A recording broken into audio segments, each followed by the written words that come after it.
Every father knows the sound of his child's laughter echoing through the house, and every father dreads the silence that follows when that laughter is suddenly gone forever. Jacob McAllister had been both blessed and cursed with that knowledge. On a cold morning in 1880s Colorado, when Outlaws took his 8-year-old daughter Sarah, Jacob was no ordinary man. He was a mountain man who could track footprints through solid rock and survive in places that would kill most folks in a day. For 15 years, he had lived quietly with Sarah in their cabin, teaching her about the wilderness after her mother died. But when the Blackwood gang rode off with his little girl, they woke up something dangerous. Jacob took his rifle and began a 40-day hunt across the harshest country in the West. What he found at the end would change everything he thought he knew about his own family. Before we jump back in, tell us where you're tuning in from, and if this story touches you, make sure you're subscribed, because tomorrow I've saved something extra special for you. The morning mist clung to the pine trees like a gentle blessing, as Jacob McAllister stepped onto the wooden porch of his cabin, carrying 2 steaming cups of coffee.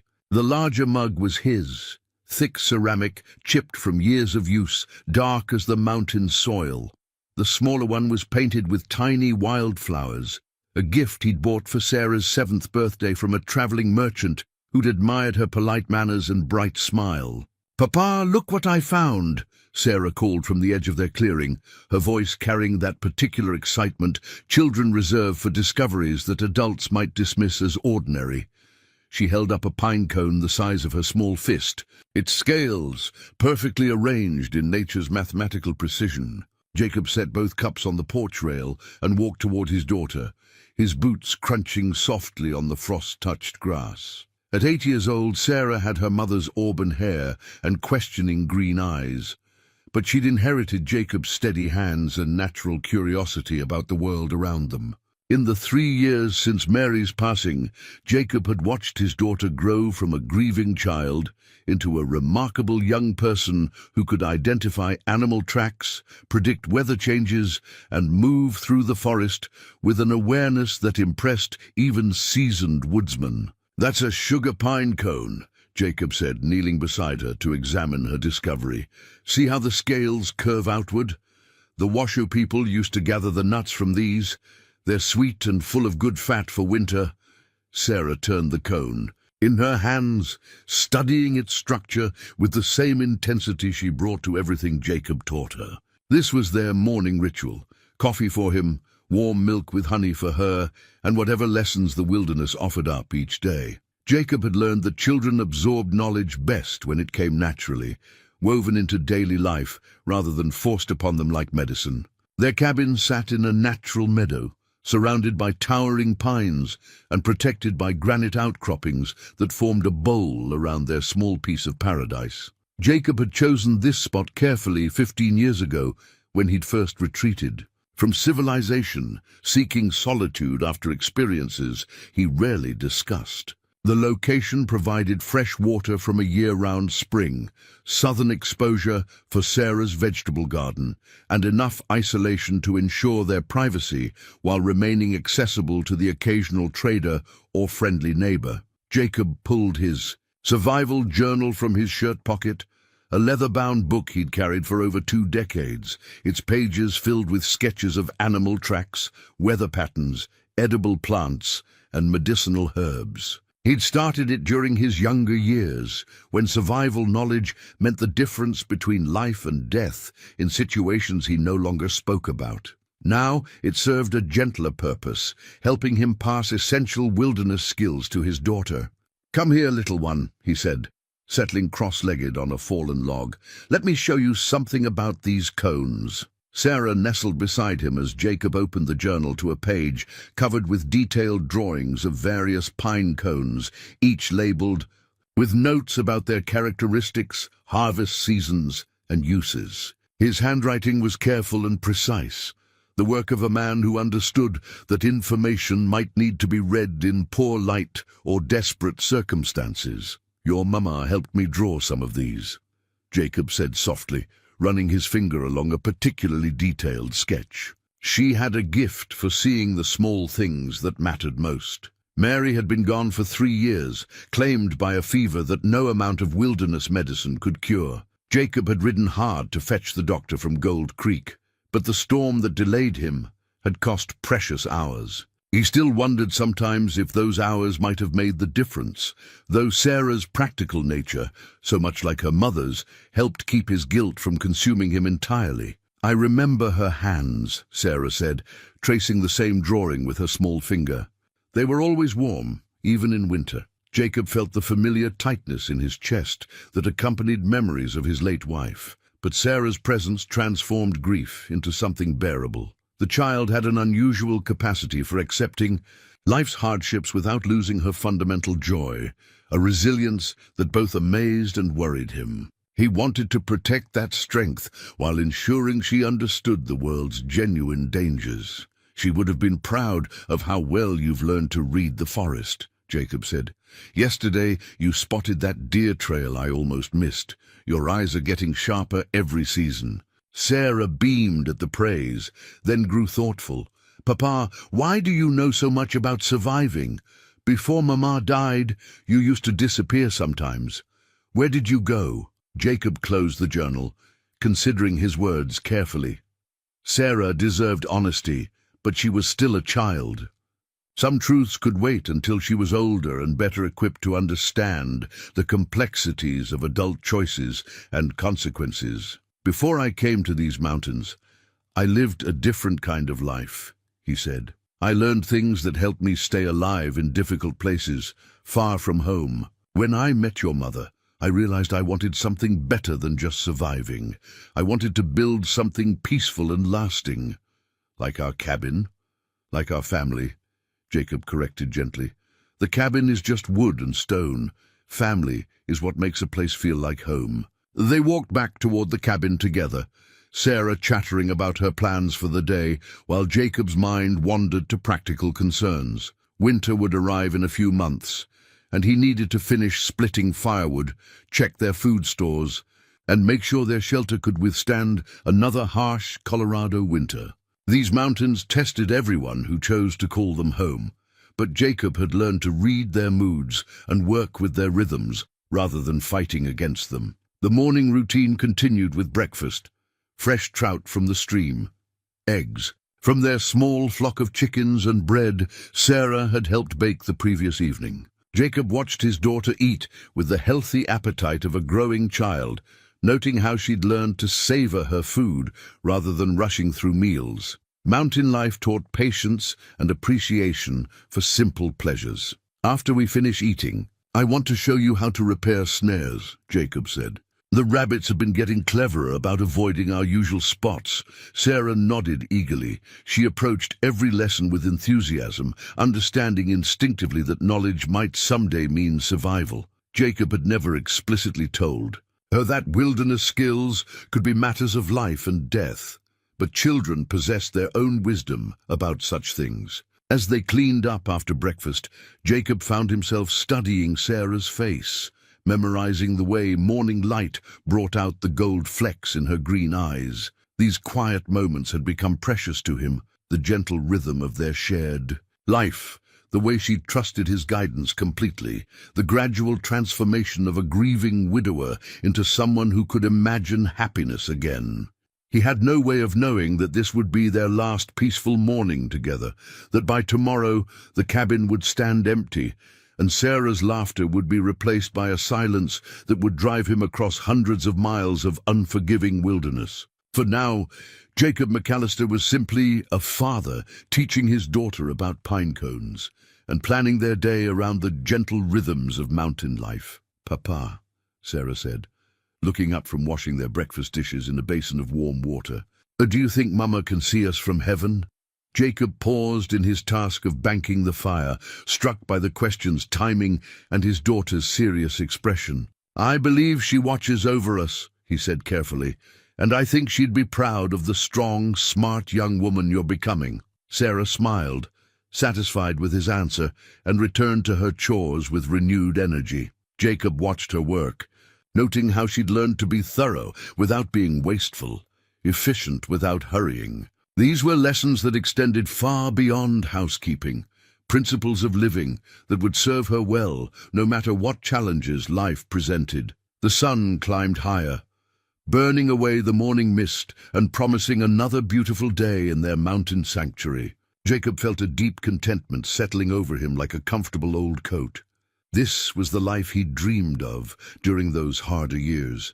Simple, peaceful, and filled with love. He had everything a man could reasonably want.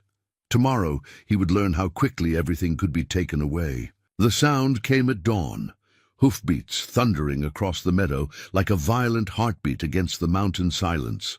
Jacob's eyes snapped open in his narrow bed, every instinct from his forgotten years screaming danger. He'd learned long ago to trust the part of his mind that never truly slept. The sentinel that catalogued every unusual sound and movement even in dreams. Sarah was already stirring in her small room across the cabin's main living area, her sharp ears having caught the same ominous rhythm. Jacob slipped from bed and moved to the window, peering through a gap in the heavy curtains he'd sewn from deer hide. What he saw made his blood run cold. 6 riders approached at full gallop, their horses lathered with sweat and foam. Even at a distance, Jacob could see these weren't ordinary travelers. They rode with the loose, predatory grace of men accustomed to taking what they wanted through force. Their leader, a tall man with a black beard and a long coat that flapped behind him like a vulture's wings, gestured toward the cabin with movements that spoke of command and violence. "Sarah," Jacob called quietly, his voice carrying the controlled urgency she'd learned to recognize and obey without question. "Come here, quickly." His daughter appeared at his side, her nightgown white as moonlight, her hair tousled from sleep. When she saw his expression, her face grew serious. Sarah had inherited more than her mother's looks. She possessed an intuitive understanding of when situations had turned dangerous. "Bad men?" she whispered. Jacob nodded grimly. "Get dressed, quickly and quietly. Then go to the root cellar and hide behind the potato sacks like we practiced." They'd never actually practiced such a thing, but Sarah was intelligent enough to understand that some lies were meant to protect. She disappeared into her room, while Jacob grabbed his Winchester rifle from its place above the fireplace. His hands moved with practiced efficiency, checking the action and loading fresh cartridges into the magazine. The familiar weight of the weapon brought back memories he'd spent 15 years trying to forget. The riders had reached their front yard. Jacob could hear their horses snorting and stamping, leather creaking as the men dismounted. Through the window, he watched the bearded leader survey their small homestead with calculating eyes, taking inventory of everything that might have value. When those eyes settled on the cabin itself, Jacob felt a chill that had nothing to do with the morning air. A heavy fist pounded on the door, rattling the frame Jacob had built with his own hands. "Open up!" The voice carried authority and cruelty in equal measure. "We know someone's in there." Jacob moved to the door but didn't open it. "State your business," he called through the thick wood. "This is private property." Harsh laughter answered him. "Private property," the leader repeated, his voice dripping mockery. "You hear that, boys? The mountain man thinks he owns this place." More laughter, uglier now. Jacob counted voices. Definitely 6 men, probably armed, certainly dangerous. Through a crack in the doorframe, he could see gun belts and the glint of metal. His mind began calculating angles and distances, cover positions and escape routes. Old skills rose to the surface like scars that never fully healed. "We're looking for supplies," the leader continued. "Food, ammunition, anything useful.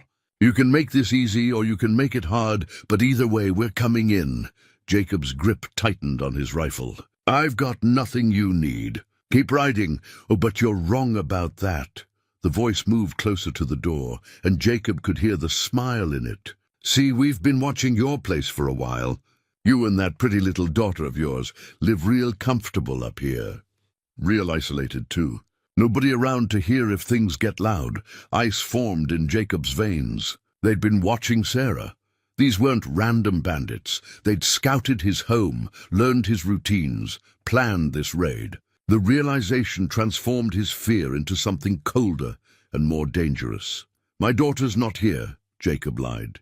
"She's visiting her aunt in Denver." Now why would you say something like that when we can see her little footprints in the frost right outside this door? The leader's voice had taken on a patient, almost conversational tone that somehow made it more frightening. Fresh ones, too. Made this morning when she went to feed those chickens, Jacob cursed silently. Sarah's morning routine had betrayed them. He'd taught her to be observant and careful, but 8-year-old children couldn't be expected to think like hunted animals. That was a parent's job. Last chance, mountain man. Open the door. Jacob made his decision. In one fluid motion, he threw back the heavy wooden bar that secured the door and yanked it open, bringing the Winchester to his shoulder in the same movement. The leader stood directly in front of him, close enough that Jacob could see the amusement in his dark eyes. "There he is," the man said pleasantly. Jacob McAllister, the famous ghost of the high country. The use of his name stopped Jacob cold. These men knew who he was. Not just his current identity as a peaceful mountain man, but something deeper, something from before. "That's right," the leader continued, noting Jacob's shock. "We know all about you. Your real name, your real history, and most importantly, what you're worth to certain interested parties." "I don't know what you're talking about," Jacob said, but his voice lacked conviction. The past he'd tried to bury was rising from its grave. "Sure you don't." The leader's smile never wavered. "Tell me, do you still have nightmares about Antietam Creek? Or maybe Chancellorsville? All those boys who didn't make it home because of decisions you made?" The names hit Jacob like physical blows. Battles from a war he'd tried to forget. Places where he'd earned a reputation that followed him even into these remote mountains. He'd been a different man then. Harder, colder, willing to make choices that haunted his sleep even now. "That was a long time ago," Jacob said quietly. "Not so long that people have forgotten. There's still money on your head, McAllister. Still folks who'd pay handsomely to settle old scores." The leader gestured to his men, who began spreading out in a semicircle around the cabin door. "Lucky for you, we're not bounty hunters. We're businessmen with simpler needs. What do you want?" "Like I said, supplies, provisions, anything valuable." The leader's eyes flicked toward the cabin's interior, searching for movement. "And maybe a little insurance to make sure you don't cause us trouble down the road." "Insurance?" The leader's smile turned predatory. "That pretty daughter of yours. She comes with us. Good behavior on your part, and maybe we bring her back in a few weeks." "Bad behavior?" He shrugged eloquently. Jacob's world went red around the edges. Every instinct screamed at him to raise the rifle and start shooting. Consequences be damned. 6 men were too many. The angle's all wrong. But fury made strategy difficult to maintain. "She's just a child," Jacob said through clenched teeth. "Children grow up fast on the frontier," the leader replied. "Besides, we'll take good care of her. Won't we, boys?" The casual evil in those words snapped something inside Jacob. He began to raise the Winchester, knowing it was hopeless, but unable to stop himself. The leader's hand moved toward his pistol with practiced speed. That's when Sarah appeared in the doorway behind Jacob. "Papa," she said in a small voice. "What's happening?" Every man in the yard went still. Sarah stood framed in the doorway like something from a painting, small, innocent, beautiful, in the way that made grown men remember they'd once been children too. Her green eyes took in the scene with disturbing clarity, understanding more than any 8-year-old should have to.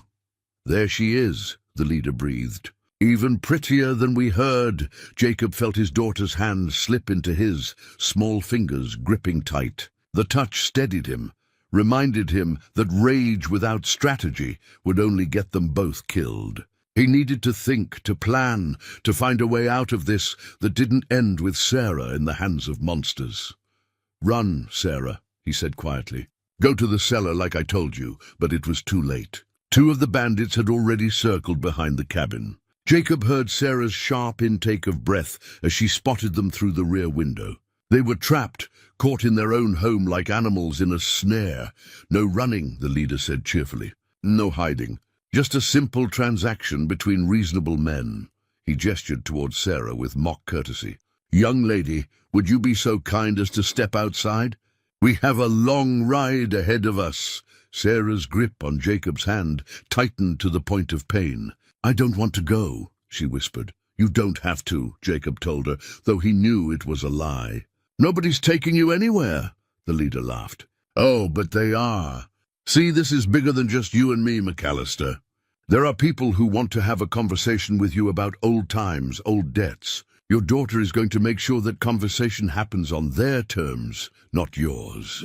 Jacob's mind raced through possibilities and found them all hopeless. 6 armed men, 1 child to protect, no cover, no help coming. The mathematics of violence had always been his specialty, and right now they added up to defeat. 40 days, the leader said, his voice taking on a more businesslike tone. Follow our trail, catch up to us, and maybe we can work something out. Don't follow or bring the law, and you'll never see her again. Please, Jacob said, the word torn from somewhere deep in his chest.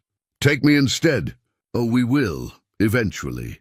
But first you're going to spend some time thinking about all those boys who died because of your orders. All those families that never got their sons back home. The leader's eyes held old hatred now, personal and burning. 40 days of wondering if your little girl is scared, hungry, crying for her papa. 40 days to understand what it feels like to lose someone you love. Sarah stepped closer to Jacob, her small body trembling but her voice steady. I'm not afraid, she said, looking directly at the leader. My papa taught me how to be brave. The simple dignity of those words hit Jacob harder than any blow. His 8-year-old daughter was trying to protect him, to show strength in the face of terror, because he'd taught her that courage mattered more than fear. Brave indeed, the leader said softly. She'll need that where she's going. He nodded to his men. Jacob raised the Winchester, knowing it was futile, but unable to do nothing. Before he could fire, something struck him from behind, the butt of a rifle wielded by one of the bandits who'd flanked their cabin. Pain exploded through his skull and his knees buckled. Through a haze of stars and nausea, he heard Sarah scream. Rough hands seized her, lifting her struggling form onto a horse. Jacob tried to rise, tried to reach for her, but his vision kept sliding in and out of focus. 40 days, the leader called, as the bandits mounted up. Don't disappoint us, McAllister. That little girl's life depends on you remembering how to be the man you used to be. The hoofbeats faded into distance, taking Sarah's cries with them. Jacob knelt in his doorway, blood running from his scalp, staring at the empty meadow where his daughter had vanished. On the ground near his feet, caught on a thorn bush, fluttered a small piece of blue calico fabric, a fragment torn from Sarah's nightgown. Jacob picked up the fabric with shaking fingers. It was soft, still warm from her body, and smelled faintly of the lavender soap Mary used to make. Such a small thing, but it proved Sarah had been here, that this nightmare was real. He struggled to his feet, ignoring the pain in his head and the weakness in his legs. 40 days, the leader had said. 40 days to follow their trail across God knew how many miles of wilderness. 40 days to become the man he'd tried so hard to leave behind. Jacob looked at the scrap of fabric in his palm, then at the survival journal lying open on the cabin floor where it had fallen during the struggle. 2 artifacts of his life, one representing everything innocent and precious, the other containing knowledge that might be the difference between Sarah's life and death. The hunt was about to begin. The blood on Jacob's scalp had dried to a brown crust by the time he forced himself to move. The sun hung low in the morning sky, casting long shadows across the meadow that held the hoofprints of 6 horses and the scattered fragments of his former life. His head pounded with each heartbeat, but the pain helped focus his mind on what needed to be done. Jacob gathered supplies with methodical precision, his hands moving through tasks while his thoughts remained fixed on Sarah's frightened face. He rolled his sleeping blanket tight, filled his water skins from the spring, and packed jerky, hardtack, and coffee into a leather satchel that had seen him through countless miles in younger days. Every item had to earn its place. Weight meant fatigue, and fatigue could mean the difference between catching up to the Blackwood gang or losing Sarah forever. The Winchester went across his shoulders on its familiar leather sling. His Colt revolver rode in the holster at his hip, cleaned and loaded, the weight both comforting and ominous. Jacob hadn't worn a gun belt in 3 years, but his body remembered the balance, the way the weapon became part of his natural movement. Some skills never left a man, no matter how hard he tried to forget them. Before leaving the cabin, Jacob wrote a brief note and pinned it to the door. If anyone came looking, and someone eventually would, when he and Sarah failed to appear at the autumn trading post, they'd know what had happened. The words came hard, each one a small admission of failure. Sarah taken by Blackwood gang. Following their trail, if you find this and we haven't returned, tell Marshal Davies in Gold Creek. Jacob locked the cabin door and pocketed the key, though he doubted either he or Sarah would ever use it again. The home they'd built together felt fragile now, temporary in a way he'd never noticed before. A man's sanctuary only lasted as long as the world allowed it to exist in peace. The trail left by 6 horses and riders was easy to follow at first. The gang had made no effort to hide their passage, confident in their head start and Jacob's supposed helplessness. Hoofprints cut deep into the soft earth near the stream, and broken branches marked their passage through the pine grove that bordered the meadow's eastern edge. Jacob knelt beside the clearest tracks, studying them with eyes that had once been legendary for their ability to read stories in disturbed earth. The lead horse, the one carrying the bearded man who'd spoken with such casual cruelty, had a distinctive chip in its left front shoe. One of the trailing horses favored its right rear leg slightly, probably an old injury that didn't cause lameness, but created an irregular gait pattern. These details would matter when the trail grew cold or confusion arose about which direction the gang had taken. The first miles led downhill through familiar territory. Jacob had hunted these slopes countless times with Sarah, teaching her to identify game trails and recognize the subtle signs that revealed an animal's passage. Now he applied those same skills to human prey, noting where horses had paused to drink, where riders had dismounted to adjust equipment, where someone had stopped to relieve himself against a pine tree. 3 hours into his pursuit, Jacob came across the first clear evidence that Sarah was indeed with the gang. Near a small clearing where the horses had rested, he found tiny footprints in a patch of damp earth, unmistakably hers, showing the distinctive wear pattern of the boots he'd made for her last winter. The prints were surrounded by larger boot marks, suggesting the riders had allowed her to dismount briefly. Whether from kindness or necessity, Jacob couldn't tell. The discovery brought both relief and renewed anguish. Sarah was alive and apparently able to walk, but she was also miles from home, in the company of dangerous men with unknown intentions. Jacob forced himself to examine the scene with professional detachment, gathering information that might prove useful later. One detail caught his attention. Sarah's footprints showed she'd walked a small circle around a particular boulder, as if examining something closely. Jacob searched the area and found what had drawn her interest: a patch of unusual wildflowers growing in the boulder's shadow. Sarah had always been fascinated by plants, especially ones she hadn't seen before. Even in her current circumstances, her curious nature was asserting itself. The thought of his daughter's intellectual courage in the face of terror filled Jacob with fierce pride and deeper worry. Sarah's inquisitive spirit was part of what made her special, but it might also put her in greater danger if her captors interpreted curiosity as defiance. Jacob continued following the trail as it wound through increasingly unfamiliar territory. The gang was heading generally southeast, away from the main wagon roads and established settlements. This suggested they had a specific destination in mind, rather than wandering randomly across the landscape. That knowledge might prove valuable. Men following a planned route were more predictable than those moving on impulse. As the afternoon wore on, Jacob found his pace settling into the rhythm he remembered from long-ago pursuits in very different circumstances. His legs found their stride, his breathing steadied, and his mind began cataloguing distance, terrain, and the countless small details that might matter later. The skills were rusty, but not gone, like a language he hadn't spoken in years, but could still understand when forced to use it. Near sunset, Jacob reached a rocky outcropping that offered a view of the valley below. The gang's trail continued down toward a creek that meandered between stands of aspen and cottonwood. In the distance, perhaps 2 miles ahead, he could see wisps of smoke that might indicate a campfire. His first instinct was to close the distance immediately, but experience counseled patience.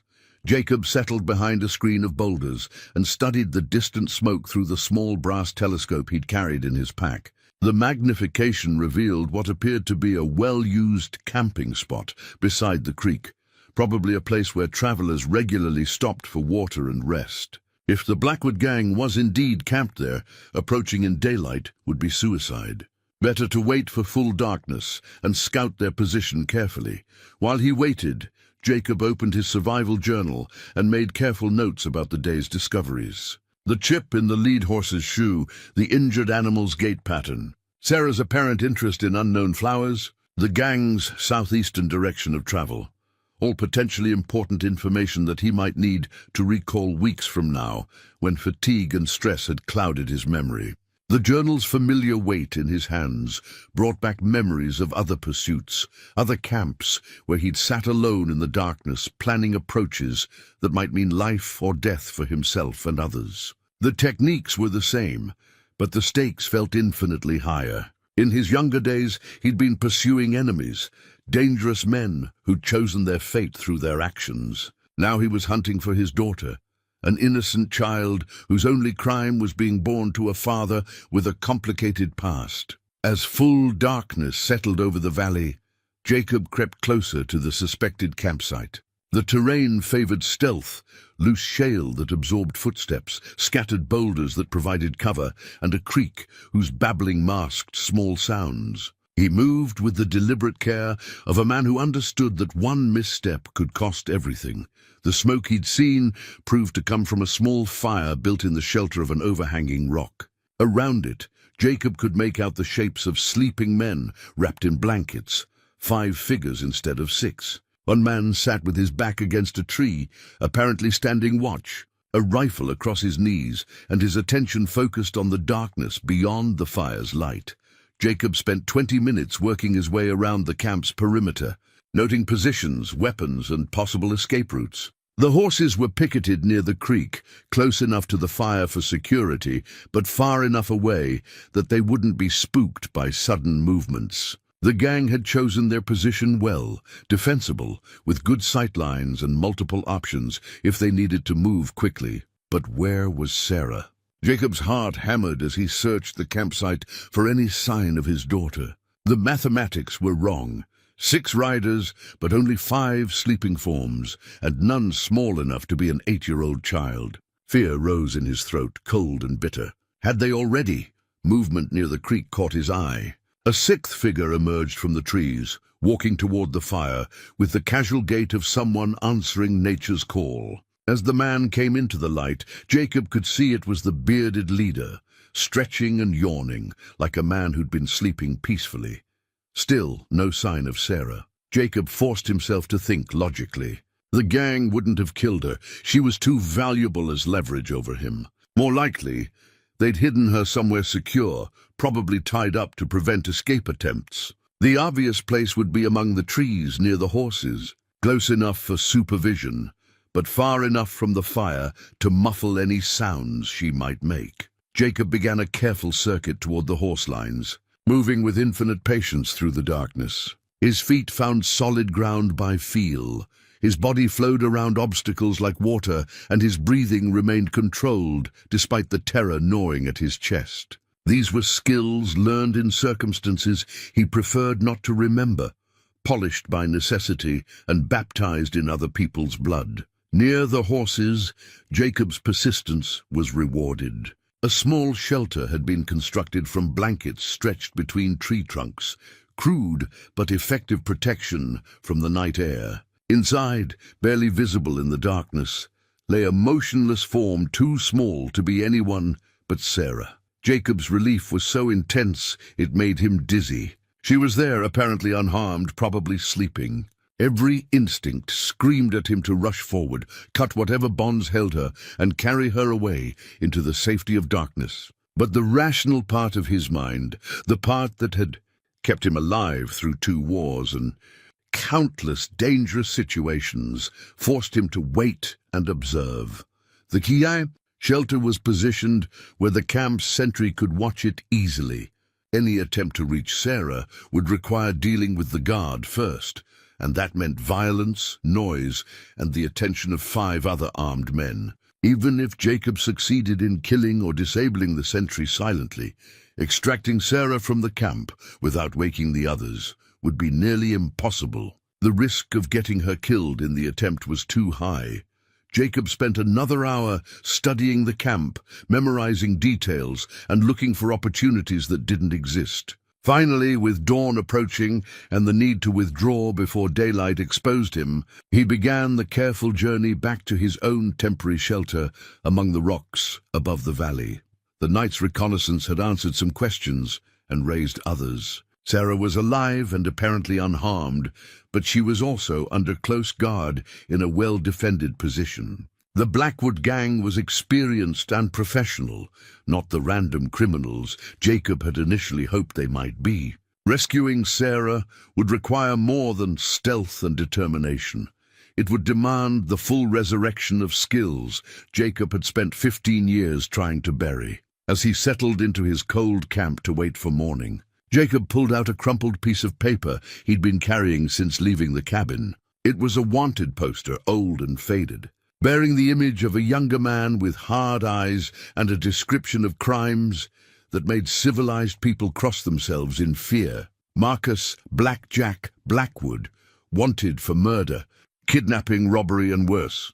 The poster offered a substantial reward and warned that Blackwood should be considered extremely dangerous. At the bottom, in smaller print, it mentioned that Blackwood was believed to be seeking revenge against certain former military officers for unspecified grievances dating to the Civil War. Jacob stared at the poster until his eyes burned, finally understanding why the gang leader had known his name and history. This wasn't a random crime or even a simple kidnapping for profit. This was personal, rooted in events from decades past that Jacob had thought were buried, along with the men who died because of his decisions. Sarah had been taken not just as a daughter, but as a weapon in a war that should have ended at Appomattox. The realization made Jacob's blood run cold, because it meant Blackwood's intentions went far beyond ransom or leverage. This was about inflicting maximum pain, and an 8-year-old girl was the perfect instrument for that purpose. Jacob folded the poster carefully and tucked it back into his pocket. Tomorrow he would continue the pursuit, following a trail that led not just across hostile wilderness but back into the darkest chapters of his own history. The man who'd built a peaceful life in the mountains was gone now, burned away by necessity and a father's love. What remained was something harder and more dangerous, something Jacob had hoped never to become again. The hunt was just beginning. Dawn broke grey and cold over the valley, revealing terrain that looked different in daylight than it had during Jacob's nighttime reconnaissance. The Blackwood gang's campsite lay empty now, their fire reduced to scattered ashes and their presence marked only by trampled grass and horse droppings. They'd broken camp before sunrise, a professional touch that spoke of military experience and careful planning. Jacob studied the abandoned site through his telescope, noting details that darkness had hidden. The gang had been methodical in their departure, scattering evidence and obscuring their trail in ways that suggested this wasn't their first time evading pursuit. But they weren't perfect. No one ever was when they had to move quickly and manage a kidnapped child. The trail led southeast toward country Jacob had never seen before, high desert transitioning to badlands, where water became scarce and the sun turned landscape into a furnace during summer months. It was territory that would test every survival skill he possessed, and the gang had chosen it deliberately to discourage pursuit. Jacob packed his meager camp and began following the trail with renewed urgency. The gang had gained hours on him, and every mile between them made Sarah's rescue more difficult. But haste had to be balanced against caution. A turned ankle or missed water source could end the pursuit as surely as losing the trail entirely. 3 miles from the abandoned campsite, Jacob found the first sign that Sarah was still alive and thinking. Near a creek crossing where the horses had paused to drink, he discovered a small pile of smooth river stones arranged in a pattern he recognized. Sarah had learned the technique from an old Ute, medicine man who'd visited their cabin the previous winter, a way of marking direction using natural materials that looked random to casual observers. The stones pointed southeast, confirming the gang's general direction, but also proving that Sarah was alert enough to leave markers for him to find. The knowledge filled Jacob with pride and worry in equal measure. His daughter was showing remarkable courage and intelligence, but such behavior might anger her captors if they discovered what she was doing. Jacob carefully scattered the stones to prevent anyone else from reading their message, then continued following the main trail. The terrain grew more challenging as the day progressed. Loose shale that slid underfoot, rocky outcroppings that forced long detours, and an increasingly sparse water supply that required careful rationing of his reserves. By midday, the sun had turned the landscape into a shimmering hell. Jacob's shirt clung to his back with sweat, and his water skins felt lighter with each sip. This was desert country now, beautiful in its harsh way, but utterly unforgiving to those who made mistakes. The gang was testing him, seeing if a soft mountain man could survive in conditions that killed unprepared travelers. What they didn't know was that Jacob had crossed worse country under more difficult circumstances. The Sonoran Desert during the Apache campaigns, the alkali flats of Nevada in pursuit of Confederate gold shipments, the salt wastes of Utah when winter storms trapped his unit for 3 weeks with minimal supplies. Those experiences lived in his bones, ready to surface when survival demanded them. The trail led through a narrow canyon where red sandstone walls rose like cathedral spires toward a cloudless sky. Jacob moved carefully through the confined space, aware that it would be perfect for an ambush. The gang might have posted a rear guard, or simply rigged rockfalls to discourage pursuit. His eyes searched constantly for signs of disturbance. Loose stones balanced precariously, scratches in the rock that might indicate climbing. Places where a man could hide and wait. Halfway through the canyon, Jacob found what he was looking for and what he'd been dreading. A Blackwood gang campsite, but this one was different from the previous night's temporary stop. This showed signs of longer occupation, more scattered debris, multiple firings, and areas where horses had been picketed for extended periods. Most telling was a crude shelter built against the canyon wall, constructed from scavenged materials and positioned to provide protection from sun and wind. Jacob approached the site with weapons ready, though his instincts told him it was empty. The gang had used this place recently, but not within the last day. Dust patterns and the condition of scattered equipment suggested they'd departed sometime the previous morning, probably shortly after taking Sarah from his cabin. Near the shelter, Jacob made a discovery that stopped him cold. A wooden compass lay partially buried in the sand, its brass case cracked and its needle stuck, pointing toward magnetic north. Jacob recognized it immediately, a compass he'd given Sarah for her 8th birthday, teaching her the basics of navigation during their woodland walks. But this compass told a more complex story than simple abandonment. The crack in the case was fresh, and the way it lay suggested it had been thrown rather than dropped. More importantly, someone had scratched marks into the sand around it, small symbols that looked random but carried meaning for anyone who knew how to read them. Jacob knelt beside the compass and studied the scratches with growing amazement. Sarah had used a technique he'd taught her for marking game trails, a system of lines and dots that indicated direction, distance, and conditions ahead. Reading the marks like a desperate prayer, Jacob deciphered his daughter's message. Southeast, 2 days' ride, water scarce, 5 men still with her. The broken compass told its own story. Sarah had damaged it deliberately, making it useless for navigation, but creating an excuse to mark their position for anyone who might follow. The 8-year-old girl was not only surviving her captivity, but actively working to aid her own rescue. Jacob picked up the compass pieces with hands that trembled slightly. The artifact represented so much. His love for his daughter, her quick intelligence, and the bond between them that transcended the miles of hostile terrain that separated them. He wrapped the broken compass carefully and tucked it into his pack, next to the fragment of her torn nightgown. Following the trail from the canyon campsite required all of Jacob's tracking skills. The gang had made an effort here to obscure their passage, using rocky ground to minimize hoofprints and brushing out obvious signs with broken tree branches. But they couldn't eliminate every trace. A bent piece of sage-grass here, a scratch on a boulder there. The subtle signs that revealed direction and timing to eyes that knew how to read them. The afternoon brought Jacob to the edge of the true desert.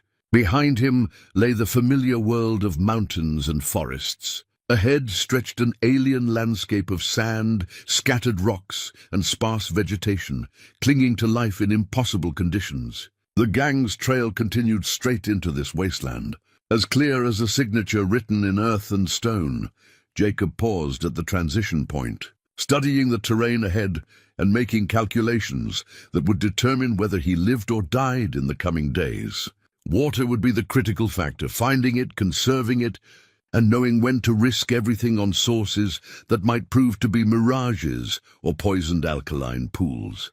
His survival journal contained notes about desert travel, accumulated during campaigns in the southwest when younger men had died from heat stroke, dehydration, and simple mistakes in judgment. Jacob reviewed those pages now, refreshing his memory about techniques for finding water, signs of dangerous weather, and the subtle indicators that separated temporary discomfort from mortal peril.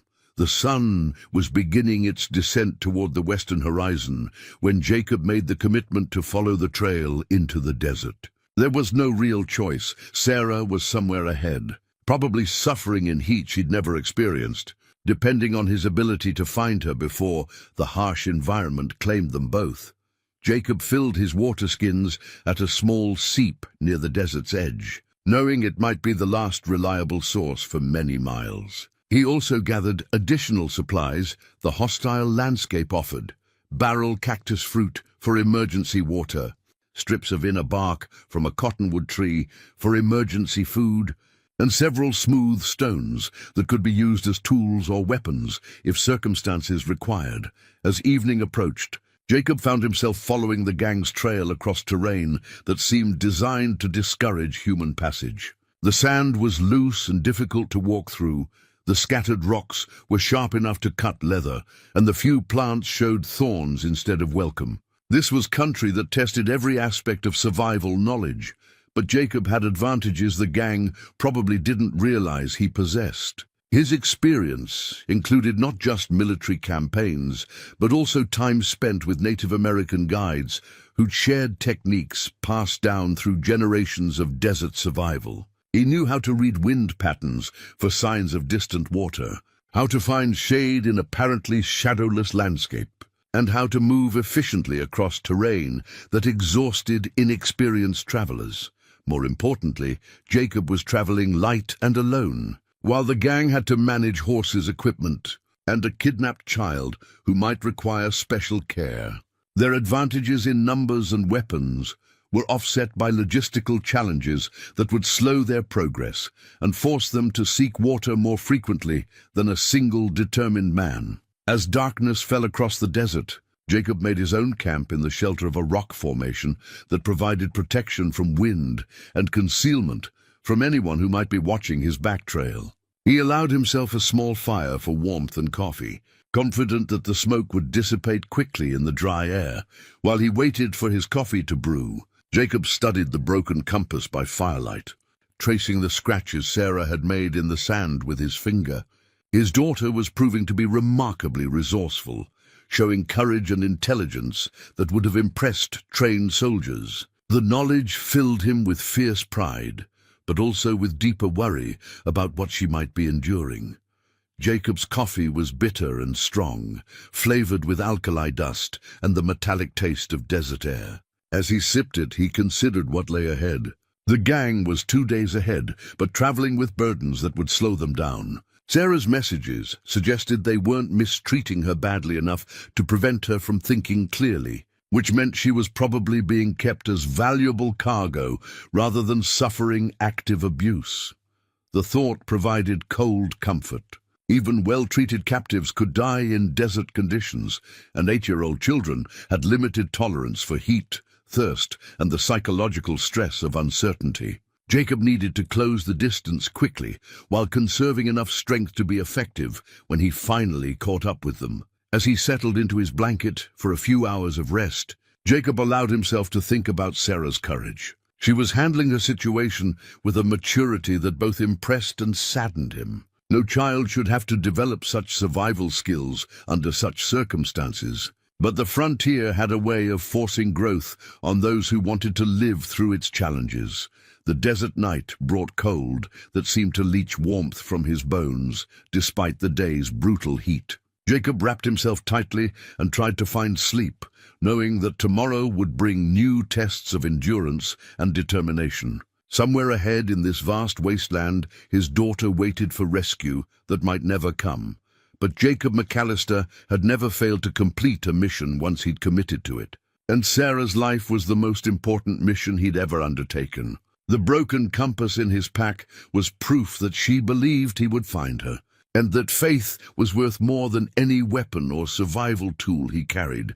The hunt would continue at first light. The desert dawn came without mercy, transforming the landscape from freezing darkness to blazing furnace in what seemed like minutes. Jacob woke before sunrise, his body's internal clock calibrated by decades of early rising and the urgent need to make progress while temperatures remained bearable. The sand around his small camp showed the delicate tracks of creatures that had emerged during the night. Sidewinder rattlesnakes, kangaroo rats, and kit foxes adapted to this harsh environment in ways that humans could only admire and attempt to emulate. Jacob's water situation had become critical. His skins held perhaps 2 days' supply if he rationed carefully, and the Blackwood Gang's trail showed no sign of veering toward known water sources. They were either following a route they knew well, or they were as desperate as he was and hoping to find salvation ahead, rather than turning back toward certainty. Behind, the trail led across a flat expanse of hardpan desert where the earth had been baked into pottery hard. Plates separated by deep cracks that could turn an ankle or break a horse's leg. Jacob moved carefully across this treacherous surface, reading the story written in disturbed dust and scattered pebbles. The gang's horses were showing signs of stress. Their gaits had become irregular, and several animals were favoring hooves that had been bruised by the unforgiving ground. More encouraging was evidence that the gang was slowing down. Jacob found places where they'd stopped more frequently, probably to rest horses that were approaching exhaustion. The mathematics of pursuit were shifting in his favor, but only if he could maintain his own pace without succumbing to the desert's relentless assault on human endurance. Around midday, when the sun had turned the air itself into a weapon, Jacob found shelter in the shadow of a massive boulder and forced himself to rest during the worst heat. This was desert survival strategy: travel during dawn and dusk, shelter during the day's peak, and never waste energy fighting conditions that couldn't be defeated through determination alone. While he waited for the sun to become bearable again, Jacob studied his survival journal section on desert water sources. Springs were rare but possible, usually marked by green vegetation visible from great distances. More likely were hidden seeps where water collected in rock crevices, or temporary pools created by rare rainstorms. The key was knowing how to read landscape features that revealed the presence of water to trained eyes. Jacob's attention was caught by a distant smudge on the horizon, something that didn't belong to the natural patterns of rock and sand. Through his telescope, he could make out what appeared to be vegetation, possibly even trees, suggesting a water source substantial enough to support plant life. The mirage effects common to desert air made accurate distance estimation impossible, But Jacob judged the green patch to be at least 10 miles away. The gang's trail headed in that general direction, confirming Jacob's suspicion that they knew about the water source and were racing to reach it before their horses collapsed from dehydration. This knowledge gave Jacob his first real tactical advantage since beginning the pursuit. If he could reach the water source first, or even arrive while the gang was still there, he might finally have an opportunity to attempt Sarah's rescue. Jacob spent the afternoon hours planning his approach. The desert's flat expanse offered no concealment for a direct advance, but the same conditions that made hiding impossible also made ambush unlikely. If Jacob could close the distance during the cool evening hours, he might be able to scout the water source and assess the situation without exposing himself to immediate danger. As the sun began its descent toward the western horizon, Jacob resumed his pursuit with renewed energy. The gang's trail was easier to follow now. The horses were tired enough that their riders weren't bothering to obscure hoofprints, and the direct line toward the distant water source made their route predictable. Jacob found himself gaining ground steadily, though he remained several hours behind his quarry. The landscape began changing as Jacob approached the water source. Scattered patches of grass appeared, then hardy shrubs, and finally genuine trees that seemed impossible in this desolate environment. The water here wasn't just a temporary pool, but a permanent oasis fed by an underground spring that had sustained life for thousands of years. Jacob's spirits rose as he drew closer to the green haven ahead. For the first time since beginning his pursuit, he allowed himself to believe that he might actually succeed in rescuing Sarah. The gang would have to stop here for an extended rest. Their horses needed recovery time, and they would want to refill their water supplies before continuing into whatever lay beyond this oasis. But Jacob's optimism was tempered by practical concerns. An oasis that could sustain plant life would be known to other desert travelers, possibly including hostile groups that viewed any water source as territory worth defending.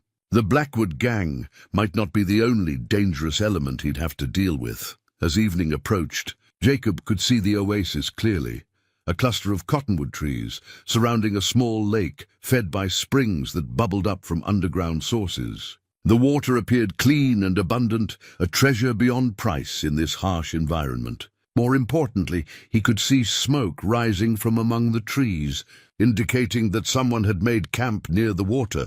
Jacob approached the oasis with extreme caution, using scattered boulders and sparse vegetation as cover.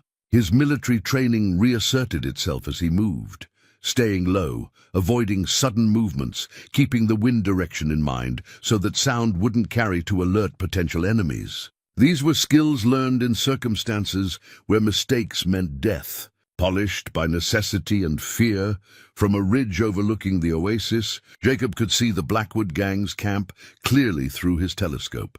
The 6 horses were picketed near the water, their heads hanging with exhaustion, but their condition improved by access to unlimited water and the scattered grass around the spring. The men had constructed a more elaborate shelter than their previous camps, using cut branches and blankets to create protection from sun and wind.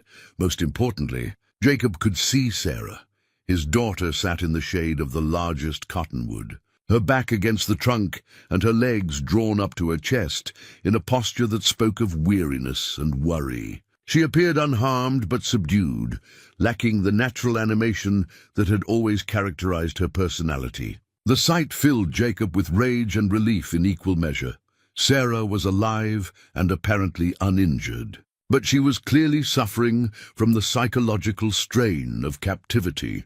One of the gang members sat near Sarah, apparently assigned as her guard. The man's relaxed posture suggested he wasn't expecting trouble, probably assuming that no pursuit could have survived the desert crossing. The other gang members were scattered around the camp, some tending to equipment and others simply resting in whatever shade they could find. Jacob studied the scene for over an hour, noting positions, weapons, and routines. The gang had grown complacent in their assumed safety, but they weren't careless. Weapons remained within easy reach, and someone was always positioned where they could watch both approaches to the oasis and the area where Sarah sat. As darkness fell, Jacob crept closer to the oasis perimeter. The abundant vegetation provided better cover than he'd enjoyed since leaving the mountains, and the sound of moving water helped mask small noises. He was able to work his way to within 50 yards of the camp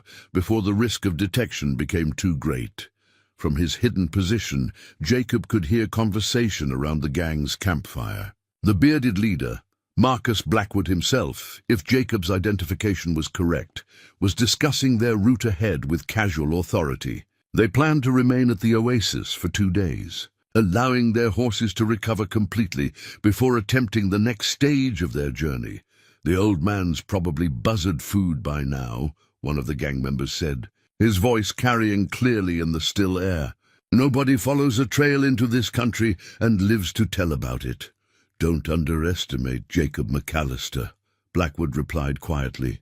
"I've been hunting that man for 15 years, and he survived things that would kill ordinary men. If anyone could cross this desert alive, it would be him. So what if he makes it this far?" Another voice asked. 6 against 1, and we've got his precious daughter." "He'd have to be crazy to try anything." Blackwood's laughter held no warmth. "Crazy is exactly what he'll be by the time he gets here. A man chasing his kidnapped child across impossible country, probably half dead from heat and thirst, consumed by rage and desperation. That's when he'll make mistakes." Jacob listened to this conversation with growing understanding. Blackwood wasn't just trying to escape with Sarah. He was deliberately drawing Jacob into a trap.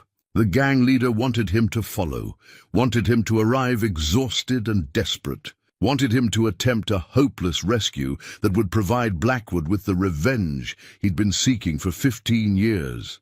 But Jacob had one advantage Blackwood couldn't know about. Hidden among the rocks above the oasis, Jacob had found something that could change everything, a small pink hair ribbon, carefully tied to a thorny branch where it would be visible to anyone approaching from the desert, but hidden from casual observation within the camp. Sarah had left him another message, and this one was different from her previous markers. The ribbon's position and the way it was tied suggested urgency, perhaps even immediate danger. Jacob's heart hammered as he considered what his daughter might be trying to tell him. Was she warning him away from a trap, or signaling that time was running out for reasons he didn't yet understand? Jacob settled into his hidden position to watch and wait, knowing that the next few hours would determine whether his 40-day pursuit ended in reunion or tragedy. Sarah's hair ribbon fluttered in the night breeze like a prayer made visible, a reminder that his daughter's life depended on choices he was about to make.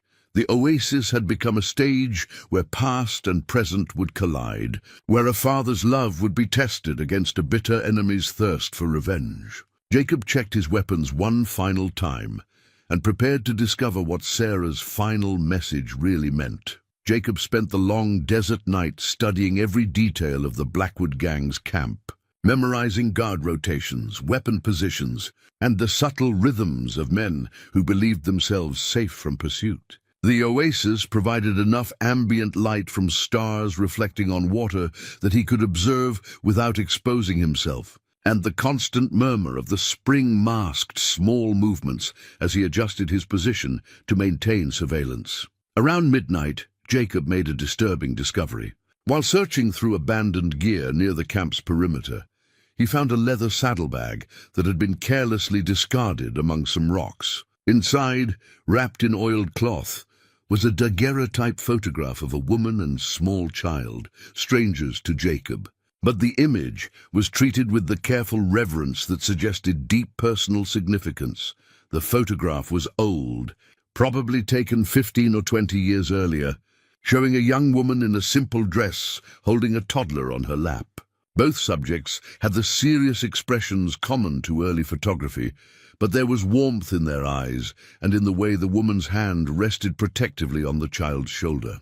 Someone had written on the back in fading ink, "My beloved Mary and little Thomas, 1863. Jacob stared at the photograph with growing confusion. The woman bore a striking resemblance to his late wife, The same auburn hair, similar facial structure, even a comparable gentle expression around the eyes. The resemblance was so strong that for a moment Jacob wondered if his grief and exhaustion were causing him to see things that weren't there. But the photograph was real, and its presence in Blackwood's possessions suggested connections that Jacob couldn't yet understand. Who were these people, and why would a ruthless outlaw carry their image with such obvious care? The date indicated the photograph was taken during the height of the Civil War, when Jacob had been fighting battles that left scars still visible in his memories and dreams. Jacob tucked the photograph into his pack alongside Sarah's broken compass and torn dress fragment. The image might prove important later, but for now, it represented just another mystery in a situation already complicated beyond his understanding. His priority had to remain focused on Sarah's rescue, regardless of whatever larger games were being played around them. Dawn brought renewed activity in the gang's camp. Jacob watched through his telescope as the men went through morning routines, checking weapons, tending horses, and preparing the kind of substantial breakfast that suggested they felt secure in their temporary sanctuary. Sarah was allowed to move around the camp under guard, and Jacob was relieved to see that she appeared to be walking normally and showing no obvious signs of injury or illness. What concerned Jacob more was his daughter's behavior. Sarah moved through her morning routine with mechanical compliance, lacking the natural curiosity and energy that had always defined her personality. She ate when food was offered, responded when spoken to, but showed none of the spark that made her uniquely herself. The psychological effects of prolonged captivity were taking their toll on a child who'd never experienced genuine fear before this. Nightmare began. Jacob forced himself to remain, hidden as every paternal instinct, screamed at him to rush into the camp and gather Sarah into his arms. But tactical assessment told him that a direct assault would likely result in both their deaths. 6 armed men in a defensible position held overwhelming advantages over a single attacker, regardless of his skills or determination. Instead, Jacob spent the morning conducting detailed reconnaissance of the oasis and surrounding terrain. The water source was fed by multiple springs that created a network of small streams flowing between the trees before collecting in the central pool. This geography created several possible approach routes, though all would require crossing open ground at some point. More promising was Jacob's discovery that the oasis had been used as a camping spot by many previous travelers. Old fire rings, carved initials on tree trunks, and scattered debris indicated regular visitation by people moving through this harsh country. Most importantly, Jacob found evidence of recent use by someone other than the Blackwood gang. Horse droppings that were older than the gang's, arrival but fresher than the other signs of habitation. This suggested that other travelers might appear at the oasis, potentially creating confusion that Jacob could exploit. Desert travelers followed predictable patterns, arriving at water sources exhausted and focused on immediate needs rather than careful observation of their surroundings. If Jacob could time his approach to coincide with such an arrival, he might be able to create enough distraction to attempt Sarah's rescue. As the day progressed, Jacob observed the gang settling into routines that suggested they indeed planned to remain at the oasis for an extended period. Equipment was unpacked and arranged for long-term comfort rather than quick departure. Weapons were cleaned and maintained with the thoroughness of professional fighters preparing for future action. Most telling, several gang members began scouting the area around the oasis, presumably looking for the best defensive positions should they need to fight off pursuit. These preparations confirmed Jacob's suspicion that the gang was deliberately trying to lure him into a confrontation on ground of their choosing. Blackwood wanted Jacob to arrive exhausted and desperate to attempt a hopeless rescue that would provide the revenge the outlaw leader had been seeking for 15 years. The oasis wasn't just a resting place. It was a carefully chosen killing ground, but Jacob had survived situations like this before, during a war that had taught him the difference between courage and suicide. The key to defeating superior numbers was patience, preparation, and the willingness to wait for circumstances to shift in his favor. Direct confrontation was exactly what his enemies expected, which meant it was the one approach he absolutely couldn't use. Late in the afternoon, Jacob's patience was rewarded. Dust clouds on the horizon indicated approaching riders.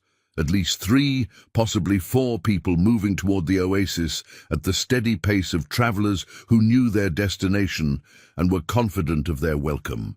Jacob watched through his telescope as the Blackwood gang noticed the same dust clouds and began making preparations to greet the newcomers.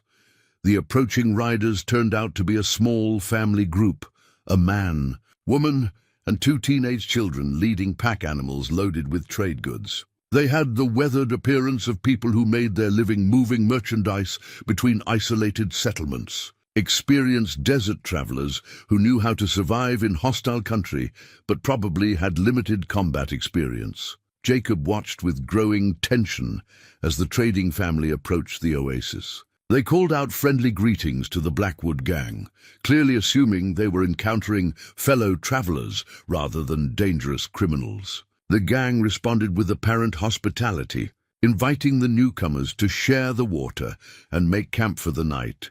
But Jacob could see what the traders couldn't, the subtle positioning of gang members around the camp, the way weapons were kept within easy reach, and the calculating expressions on faces that were supposed to show welcome. The Blackwood gang was preparing to rob and possibly kill these innocent people, probably after dark, when resistance would be more difficult. This created a moral dilemma that Jacob hadn't anticipated. He could remain hidden and focused on Sarah's rescue, allowing the trading family to be victimized but preserving his own tactical advantages. Or he could intervene to protect the innocent traders, almost certainly compromising his position and reducing his chances of saving his daughter. Jacob studied the situation through his telescope, noting positions and possibilities. The traders had set up their own small camp at the opposite end of the oasis from the gang's main position, probably hoping to maintain some privacy despite sharing the water source. Their horses were picketed between the 2 camps, and their trade goods were stacked in plain sight, an obvious temptation to men who took what they wanted through force. Sarah remained under guard near the gang's main shelter, but Jacob noticed that her attention seemed focused on the new arrivals. His daughter was studying the trading family with the same careful observation she'd once applied to wildlife during their woodland walks. Sarah was planning something, though Jacob couldn't guess what a captive 8-year-old might hope to accomplish. As evening approached, both camps prepared for night in their different ways. The trading family shared a simple meal and settled into comfortable routines that spoke of many nights spent camping in dangerous country. The Blackwood gang maintained their appearance of casual friendship while making subtle preparations that Jacob recognized as preliminary to violence. Jacob faced a decision that would determine not only Sarah's fate, but also the lives of 4 innocent people who'd had the misfortune to arrive at the wrong place at the wrong time. Every tactical manual he'd ever studied recommended against dividing his focus between multiple objectives. But Jacob found himself unable to abandon the trading family to certain death. The solution came to him as he watched the sun sink toward the western horizon, painting the desert in shades of red and gold that reminded him of blood and fire. Instead of choosing between Sarah's rescue and the traders' protection, he would use the coming violence to create the chaos he needed for both objectives. Jacob began moving into position as darkness fell over the oasis. His plan was desperate, dependent on timing and luck in equal measure, but it offered the only possibility he could see for saving both his daughter and the innocent family who'd wandered into Blackwood's trap. The old photograph in his pack seemed to burn against his ribs as Jacob prepared for a confrontation that would either end his long pursuit or transform him back into the kind of man he'd spent 15 years trying to forget. Somewhere in the darkness ahead, Sarah waited for rescue that might cost everyone their lives.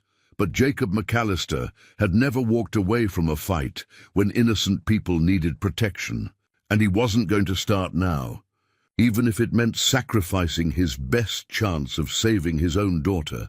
The attack came at midnight, just as Jacob had predicted. He watched from his concealed position as 3 members of the Blackwood gang crept toward the traders' camp with weapons drawn, moving with the practiced stealth of men who'd done this many times before. The family slept peacefully around their small fire, unaware that death was approaching on silent feet through the darkness. Jacob had positioned himself between the 2 camps, ready to intervene when the violence began. His plan was simple but desperate. Use the confusion of the attack to create enough chaos that he could reach Sarah while the gang was distracted. It wasn't much of a strategy, but it was better than watching innocent people die while he waited for a perfect opportunity that might never come. The lead attacker was within 10 feet of the sleeping traders when Jacob made his move. A carefully thrown rock struck the man in the head, dropping him unconscious to the sand. The second attacker spun toward the sound, giving Jacob the opening he needed to close distance and strike with the butt of his rifle. The third man managed to shout a warning before Jacob's knife found his throat, but the damage was already done. The trading family came awake to chaos, shouts from the gang's main camp, gunfire splitting the night air, and the sound of running feet on loose sand. Jacob had hoped for confusion, but what he got was a full-scale battle as the gang responded to his intervention with professional violence. "Stay down," Jacob shouted to the traders as bullets began flying overhead. "Keep your heads low and don't move until the shooting stops." Jacob sprinted toward the gang's main camp, using whatever cover the sparse vegetation provided while bullets whined past his head like angry insects. His own rifle spoke twice, dropping one gang member and sending another diving for shelter behind a stack of equipment. But there were still too many enemies, and he was caught in the open with nowhere to run. That's when Sarah surprised everyone. Jacob's daughter had somehow freed herself from her bonds and was now running through the chaos with the desperate speed that only terror could provide. But instead of fleeing toward the desert, she was running toward the gang's horses, shouting something Jacob couldn't understand over the gunfire. "Sarah, no!" Jacob yelled, changing direction to intercept her before she could be caught in the crossfire. "Get to cover!" But Sarah wasn't trying to escape. She was trying to reach something specific among the gang's supplies. Jacob watched in amazement as his 8-year-old daughter dove behind a pile of saddlebags and emerged clutching a leather portfolio that she held against her chest like a shield. "Papa!" Sarah called out, her voice clear, despite the violence surrounding them. "I found Mama's letters." The words hit Jacob like a physical blow. Mary's letters? What could Sarah possibly mean? His wife had died 3 years ago, and any correspondence she might have had was buried with her personal effects back at their mountain cabin. But there was no time to puzzle over Sarah's words. Marcus Blackwood himself had appeared at the edge of the firelight, a pistol in each hand and murder in his eyes. The outlaw leader moved with the fluid grace of a professional gunfighter, advancing on Jacob's position while his remaining men provided covering fire. "Jacob McAllister!" Blackwood called out over the noise of battle. "Finally decided to join the party, did you? Took you long enough to grow the backbone for a real fight." Jacob fired at Blackwood and missed, his shot going wide as he was forced to duck incoming bullets from multiple directions. The mathematics of the situation were impossible. Too many enemies, too little cover, and Sarah was still exposed near the gang's supplies with nowhere to run. "Give up, McAllister," Blackwood shouted. "Throw down your weapons and maybe the girl lives through this." "Never," Jacob replied, working his way closer to Sarah's position while keeping as much cover as possible between himself and the gang's guns. "Let her go and I'll surrender." Blackwood's laughter was harsh and bitter. "Surrender? After 15 years of hunting you, you think I'd settle for simple surrender? I want you to suffer the way I've suffered. I want you to know what it feels like to lose everything you love." The personal hatred in Blackwood's voice confirmed what Jacob had suspected. This wasn't just about money or random violence. The outlaw leader had some deep grievance against him, something rooted in events Jacob couldn't remember clearly. But the Civil War had been full of hard decisions and tragic consequences, and Jacob had made his share of choices that haunted his dreams. Jacob reached Sarah's position and pulled her into the dubious shelter of an overturned wagon. His daughter clung to the leather portfolio with desperate intensity, her eyes wide with excitement, despite the bullets flying overhead. "Papa, you have to see this," Sarah whispered urgently. "Mama's letters are all here, and they say things I don't understand. She knew this man before she married you." Jacob took the portfolio with shaking hands, his mind reeling from this impossible revelation. Inside were dozens of letters, written in Mary's familiar handwriting, addressed to someone named Marcus and signed with endearments that made Jacob's blood run cold. The dates on the letters went back years before Jacob had met his wife, but some were more recent, much more recent. The most recent letter was dated just weeks before Mary's death. Jacob read it by the flickering light of the burning camp, his heart breaking with every word. "My dearest Marcus, I cannot continue this deception much longer." Jacob suspects nothing, but Sarah grows more curious about her true parentage with each passing day. "She has your eyes, your stubborn spirit, and I fear that someday she will ask questions I cannot answer. If something happens to me, promise me you will care for her as your own daughter. She is innocent of the choices we made, and she deserves better than to pay for our mistakes." Jacob stared at the letter until the words blurred, unable to process what he was reading.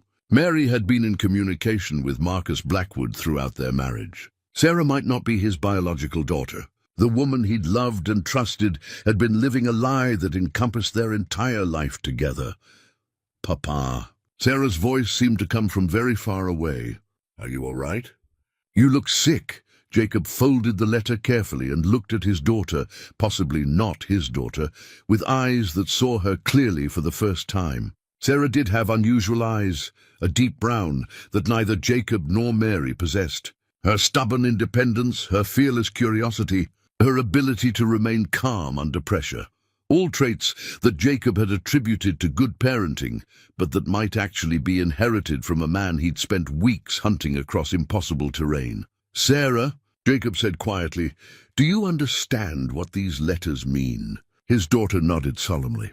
"The bad man thinks he's my real papa, but you're the one who taught me everything, who took care of me when Mama died, who came to find me when I got taken. That makes you my real papa, doesn't it?" The simple wisdom of those words cut through Jacob's shock and pain like a clean blade. Sarah was right. Parenthood was about love and dedication, not just biology. He'd been her father in every way that mattered for 8 years, and no revelation from the past could change that bond. But the knowledge did explain Marcus Blackwood's behavior, his willingness to cross deadly terrain with a kidnapped child, and his determination to make Jacob suffer.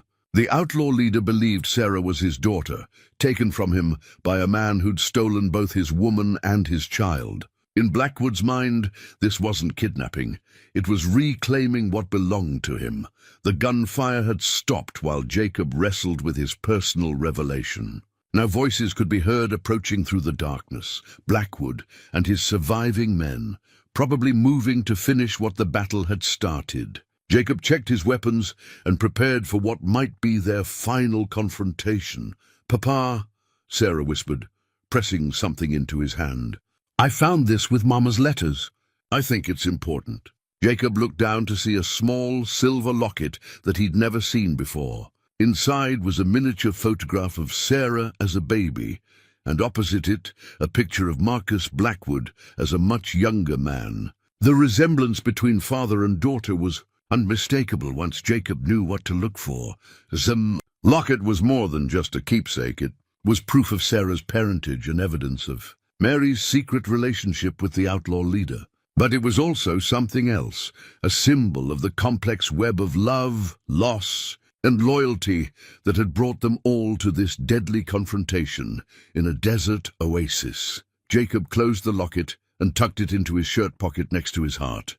Whatever biological connections existed between Sarah and Marcus Blackwood, Jacob knew with absolute certainty that he would die before allowing anyone to take his daughter away from him. The truth about Sarah's parentage changed nothing about his love for her, but it did help him understand the forces that had shaped this confrontation. "Stay close to me," Jacob told Sarah as footsteps approached their position. "Whatever happens next, remember that you are my daughter in every way that matters, and I love you more than life itself." Sarah nodded and gripped his hand tightly. Together, they waited for Marcus Blackwood to emerge from the darkness, knowing that the final confrontation would determine not just their survival, but the very definition of what made a family in the unforgiving wilderness of the American frontier. Marcus Blackwood emerged from the shadows like a spectre materialized from Jacob's worst memories. The outlaw leader had discarded his long coat during the fighting, revealing a lean frame marked by old scars and the kind of weathered toughness that came from decades of hard living. His dark eyes swept the scene of destruction, 3 of his men dead, the trading family cowering behind their overturned wagon, and Jacob crouched protectively over a child who might be Blackwood's own flesh and blood. "Quite a mess you've made of my camp, McAllister," Blackwood said conversationally, as if they were discussing the weather rather than standing amid the aftermath of a deadly gunfight. "Though I have to admit, it's about what I expected from the famous Ghost of Chancellorsville." Jacob kept his rifle trained on Blackwood while using his body to shield Sarah. The outlaw leader made no aggressive moves, but his remaining men were positioned where they could cover multiple angles if the confrontation turned violent again. The tactical situation remained impossible.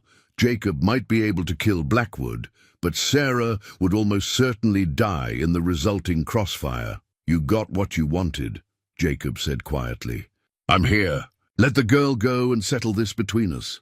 Blackwood's smile was sharp as a knife blade. "Let her go? You still don't understand, do you? That's not just any girl you're protecting so fiercely. That's my daughter you've been raising as your own for the past 8 years. "I know about the letters," Jacob replied. "I know about Mary's relationship with you. It doesn't change anything, doesn't it?" Blackwood took a step closer, his hands held away from his weapons, but his posture radiating dangerous energy. "Doesn't change the fact that you built your perfect little life on a foundation of lies? Doesn't change the fact that every moment of happiness you've experienced was stolen from me." Jacob felt Sarah's small hand grip his sleeve more tightly, but his daughter remained silent and still. The 8-year-old girl was showing remarkable composure for someone caught between 2 men who both claimed to be her father, but Jacob could feel the tension in her small body. "Mary chose her own path," Jacob said carefully. "Whatever relationship you two had was over before I met her. She chose to marry me, chose to build a life in the mountains, chose to be happy. You don't get to blame me for her choices." Blackwood's laugh held no warmth. "Chose? You think she chose anything? She was running, McAllister. Running from the consequences of loving the wrong man, carrying the child of someone the law wanted dead or alive. You were just convenient, a respectable solution to an impossible problem." The words hit Jacob like physical blows, confirming fears he'd carried for years without quite acknowledging them. Mary had always been slightly mysterious about her past, vague about family connections, reluctant to discuss the years before they'd met. Jacob had attributed this to natural reserve, but now he wondered if he'd been willfully blind to obvious deceptions. "Even if that's true," Jacob said, "it doesn't give you the right to terrorize a child. Sarah has done nothing wrong." "Sarah." Blackwood spoke his daughter's name like a prayer. "Mary named her after my mother. Did she tell you that when she suggested the name? Or did you just accept another lie in a marriage built on deception?" Jacob hadn't known about the name's significance, and the revelation stung more than he wanted to admit. How many other details of his life with Mary had been calculated deceptions rather than genuine expressions of love? The foundation of his identity as a husband and father was crumbling beneath the weight of these revelations. But Sarah's, voice cut through his doubts like sunlight through storm clouds. "My Mama loved Papa Jacob," she said firmly, stepping out from behind his protective stance to face Blackwood directly. I remember how she looked at him, how she smiled when he came home from hunting, how she cried when she thought he wasn't looking because she was scared of leaving us alone. Blackwood stared at his biological daughter with an expression that mixed longing, pain, and desperate hope. "Sarah, you don't understand. I'm your real father, your blood father. I loved your mother before she ever met this man." "I know," Sarah replied, with the devastating honesty that only children possessed. "I read some of the letters. But Papa Jacob is the one who taught me to track animals and read weather signs. He's the one who held me when I had nightmares after Mama died. He's the one who came across the desert to find me when bad men took me away. That's what real fathers do." Jacob felt his heart breaking and mending simultaneously. Sarah understood the situation better than either of the adults who were fighting over her, and her wisdom humbled him. She'd chosen him not out of ignorance, but out of love. Not because she had to, but because she wanted to. Blackwood's face contorted with emotion, rage, grief, and frustrated paternal love warring for dominance. "You've turned her against me," he said to Jacob, his voice thick with accusation. "Poisoned her mind against her own blood." "I've loved her," Jacob replied simply. "Every day for 8 years, I've tried to be the father she deserved. That's all any parent can do." From his shirt pocket, Jacob withdrew his father's Civil War medal, a simple bronze disc worn smooth by decades of handling. The medal had belonged to his grandfather, then his father, and finally to Jacob himself. It represented duty, honor, and the burden of protecting those who couldn't protect themselves. "This belonged to my father, and his father before him," Jacob said, holding the medal where both Blackwood and Sarah could see it. "It's not about blood or biology. It's about the choice to stand between your family and whatever threatens them, no matter the cost." Sarah looked at the medal with recognition. Jacob had shown it to her before, explaining its history and what it represented about their family's values. Now she understood that he was offering to pass that legacy to her, regardless of whose blood flowed in her veins. Blackwood's remaining men shifted restlessly, clearly uncomfortable with the emotional intensity of the confrontation. These were hard men, accustomed to violence and simple solutions, not complex discussions about parenthood and family bonds. Their leader's obsession with reclaiming his daughter was putting them all at risk for reasons they couldn't fully understand. "Marcus," one of the men said quietly, "maybe we should just take what we came for and move on. The girl's made her choice clear enough." "Shut up," Blackwood snarled without taking his eyes off Sarah. "This isn't about choice. This is about blood, about family, about what was stolen from me 15 years ago. Jacob realized that Blackwood's obsession went deeper than paternal love. The outlaw leader wasn't just trying to reclaim his daughter. He was trying to undo the past, to somehow repair the damage done when Mary had chosen respectability over outlaw love.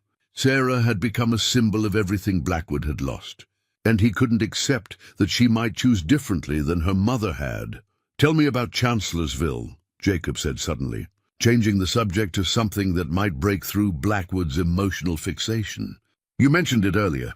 What happened there that made you hate me so much?" Blackwood's expression shifted, the desperate father momentarily replaced by the bitter veteran.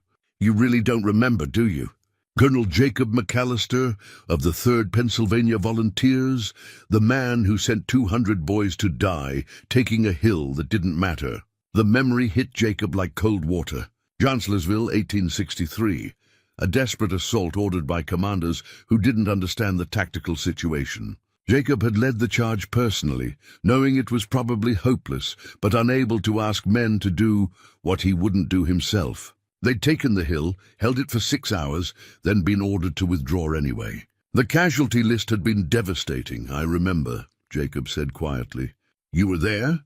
"I was 19 years old, scared out of my mind, and following orders from an officer who was supposed to know better. I watched my best friend die in the first 5 minutes. Watched boys I'd grown up with get torn apart by canister shot because some colonel decided a useless piece of ground was worth dying for. The pain in Blackwood's voice was genuine and raw. Even after all these years, Jacob understood now that this confrontation was about more than Sarah. It was about survivors' guilt, about the arbitrary nature of who lived and who died in war, about the burden carried by those who made it home when better men didn't. "I've carried those names with me for 25 years, Jacob said. "Every man who died because of my orders. I know that doesn't ease your pain, but their deaths have haunted me every day since that battle." "Pretty words," Blackwood spat. "But words don't bring back the dead.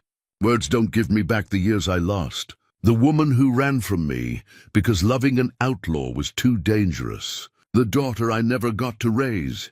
Sarah stepped forward again, moving with the careful deliberation of someone who understood the gravity of the moment. In her small hands, she held something Jacob hadn't noticed before, a simple wooden carving, roughly shaped like a horse. "You made this for me," Sarah said to Blackwood, her voice soft but clear. "It was in with Mama's letters. She kept it all these years because it reminded her of you." Blackwood stared at the crude carving as if seeing a ghost. "I whittled that for you when you were just a baby," he whispered.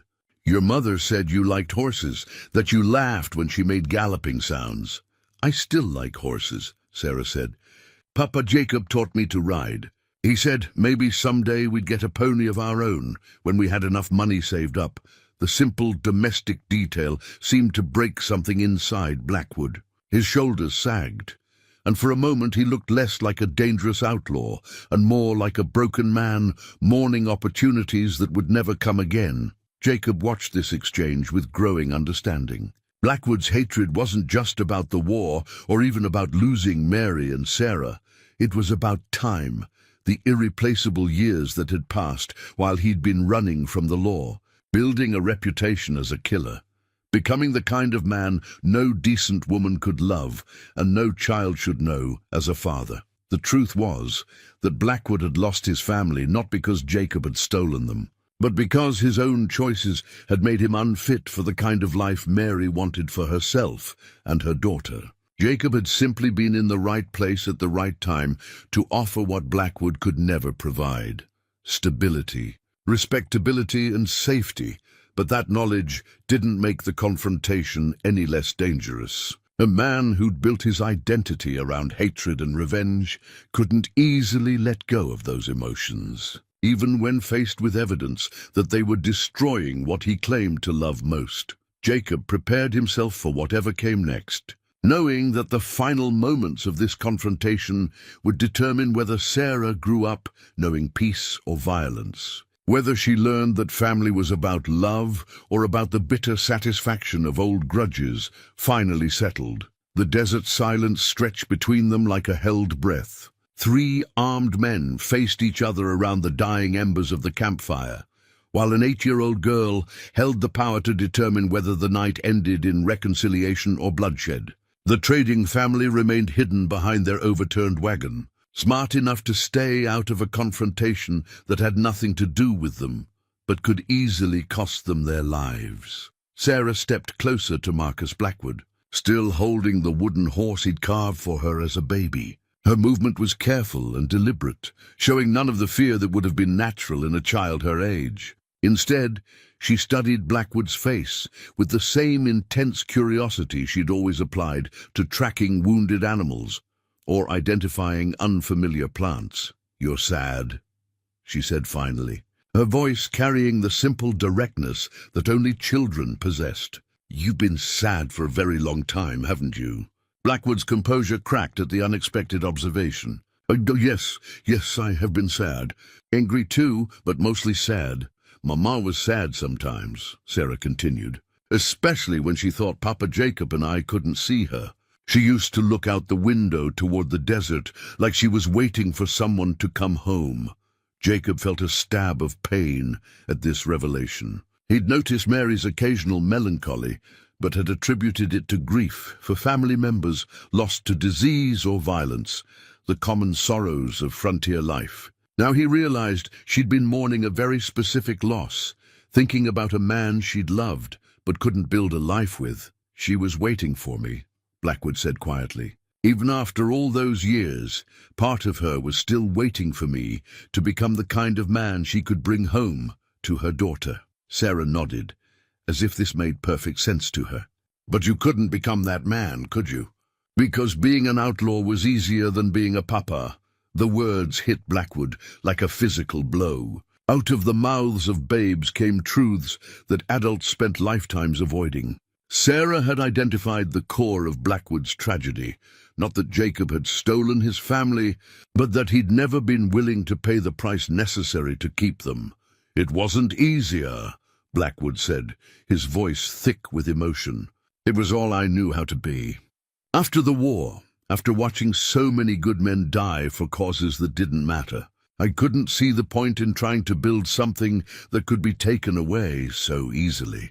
Jacob understood this perspective better than he wanted to admit. The same disillusionment had nearly consumed him after Appomattox, when he'd wandered west, looking for something to fill the emptiness left by too much death and too many hard choices. The difference was that Jacob had been lucky enough to meet Mary when she needed someone stable, and he needed someone to care about more than his own pain. But things can't be taken away if you don't fight to keep them, Sarah said, displaying wisdom that seemed impossible in someone so young. "Papa Jacob taught me that.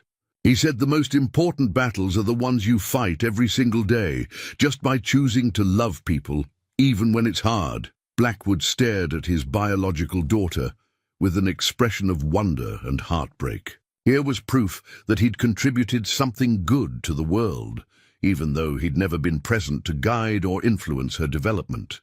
Sarah's strength and wisdom came partly from Jacob's teaching, but the bedrock courage that allowed her to face dangerous men without flinching, that was pure Blackwood bloodline. "You're remarkable," Blackwood said to Sarah. "Your mother would be so proud of the person you're becoming." "She was proud," Sarah replied, "but she was also scared. I think she was scared that someday you'd come back and want to take me away from the only life I'd ever known." Jacob felt his grip tighten on his rifle. Here was the moment of truth.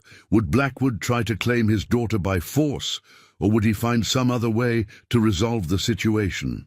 The outlaws' remaining men were watching their leader carefully, ready to follow whatever course he chose, but clearly hoping to avoid more violence.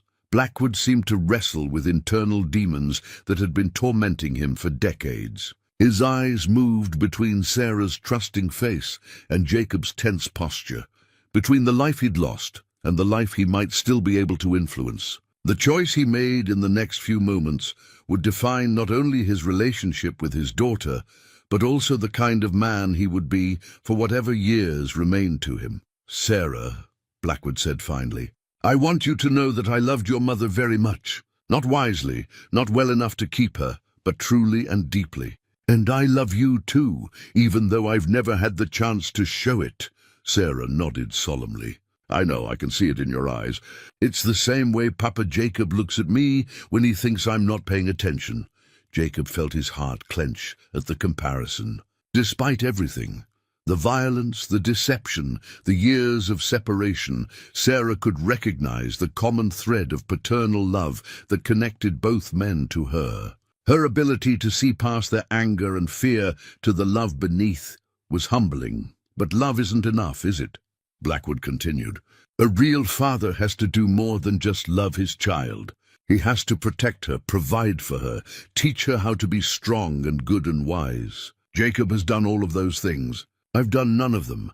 The admission cost Blackwood visible effort, but it seemed to lift some invisible weight from his shoulders. For the first time since Jacob had met him, the outlaw leader looked like a man who might be capable of peace rather than just violence. Sarah reached into the small satchel she'd been carrying and pulled out something that made both men freeze. It was a makeshift slingshot, constructed from a forked branch and strips of leather cut from her own dress. The workmanship was crude but functional, exactly the kind of improvised weapon Jacob had taught her to make during their survival lessons.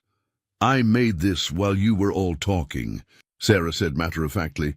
Papa Jacob taught me how. He said sometimes you have to be ready to protect yourself and the people you love. Jacob stared at the slingshot with a mixture of pride and horror. His daughter had been prepared to fight grown men with nothing but a child's improvised weapon, and the courage he'd tried to instill in her. The realization of how close they'd all come to a tragedy that would have destroyed everyone involved made his hands shake. Blackwood looked at the slingshot and began to laugh, not with mockery, but with genuine appreciation for his daughter's spirit. You were going to fight 6 armed men with a slingshot? If I had to, Sarah replied seriously. Papa Jacob says that sometimes the size of your weapon matters less than the size of your heart. He's right, Blackwood said, his laughter fading into something deeper and more thoughtful. And you have the biggest heart I've ever seen, little girl. That's from your mother, not from me.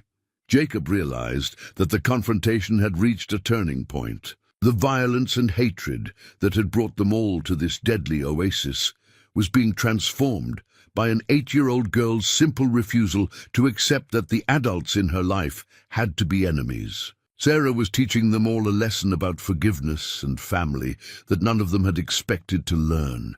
But the night wasn't over yet, and Jacob knew that understanding didn't automatically translate to resolution. Blackwood might acknowledge the wisdom of leaving Sarah with the only father she'd ever known, but his men might not be willing to accept such an anticlimactic ending to their long pursuit. And there was still the matter of the crimes Blackwood had committed, the innocent people he'd victimized, and the debt he owed to society for his years as an outlaw. The final test was yet to come. The moment of revelation came when Blackwood reached into his vest pocket and withdrew a heart-shaped silver locket, the mate to the one Sarah had shown Jacob among Mary's possessions. His weathered fingers traced the intricate engraving on its surface as if it were a holy relic, and when he opened it, the soft metallic click seemed to echo across the desert like a gunshot. Inside the locket were 2 tiny photographs. One showed Mary as a young woman, barely more than a girl, smiling with the carefree joy of someone who believed the future held nothing but happiness. The other showed a baby, Sarah, perhaps 6 months old, sleeping peacefully in someone's arms. "This is all I had of either of you for 8 years, Blackwood said, his voice barely above a whisper. "I used to take it out every night and wonder what you looked like, what your voice sounded like, whether you were happy or sad or afraid."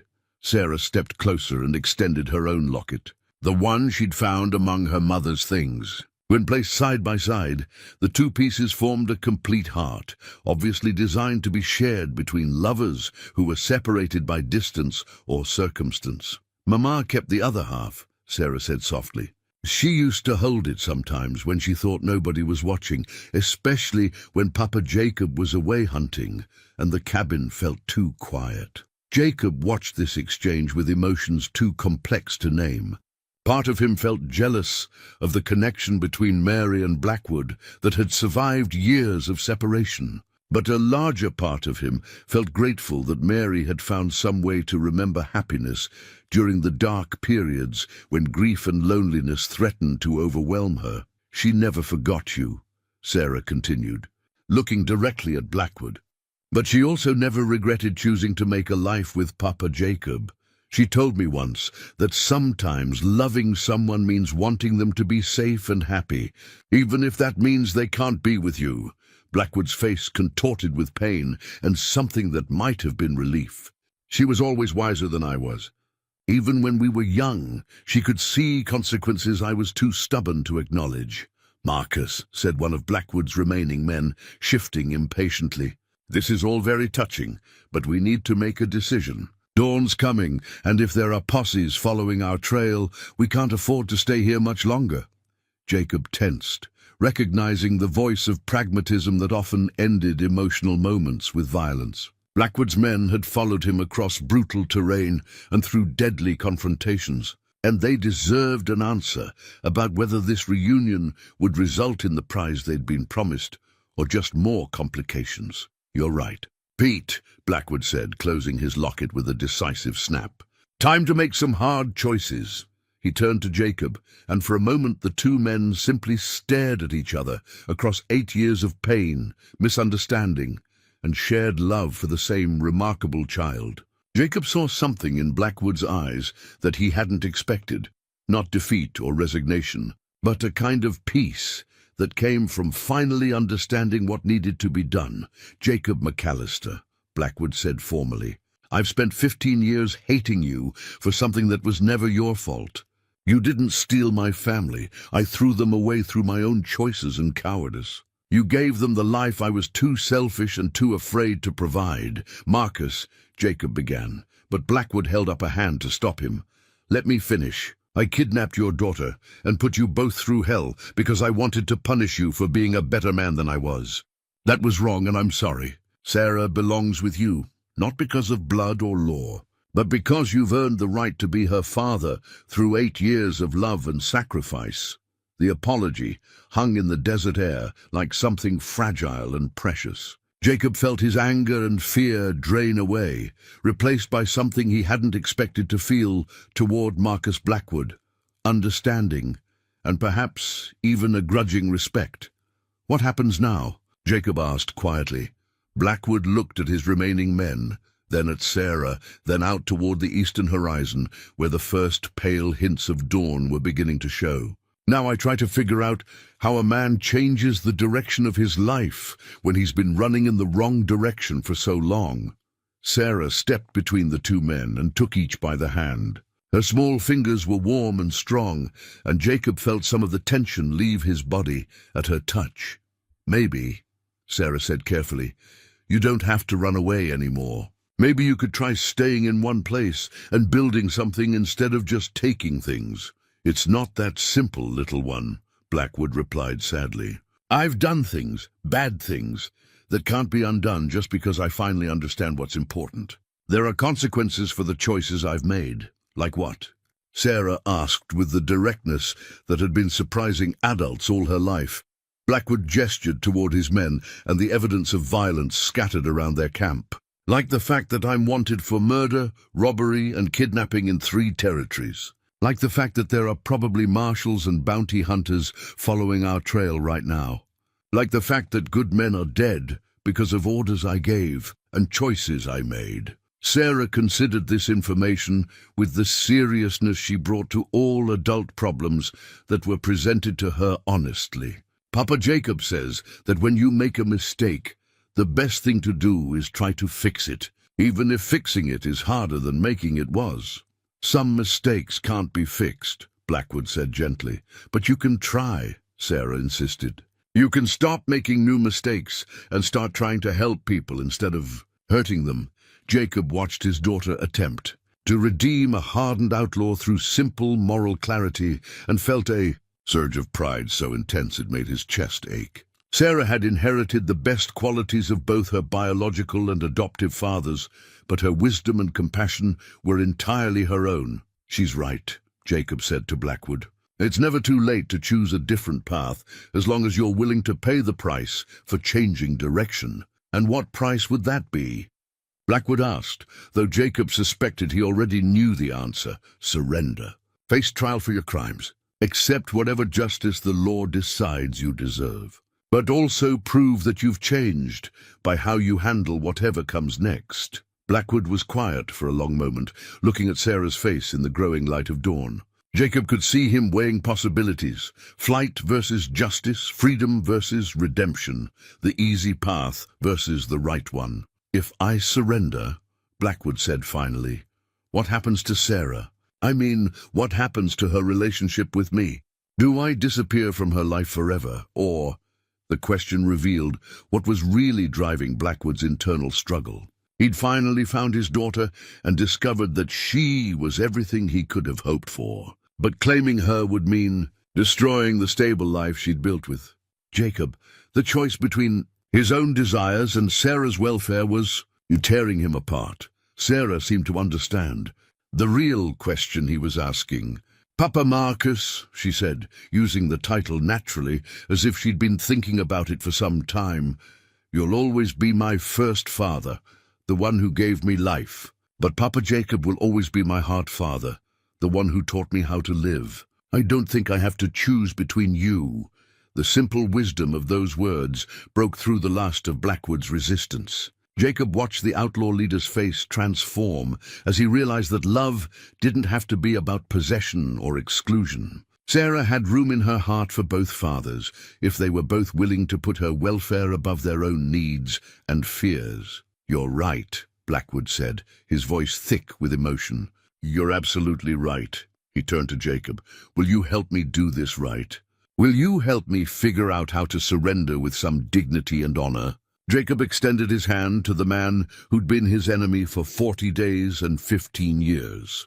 "I'll help," he said simply.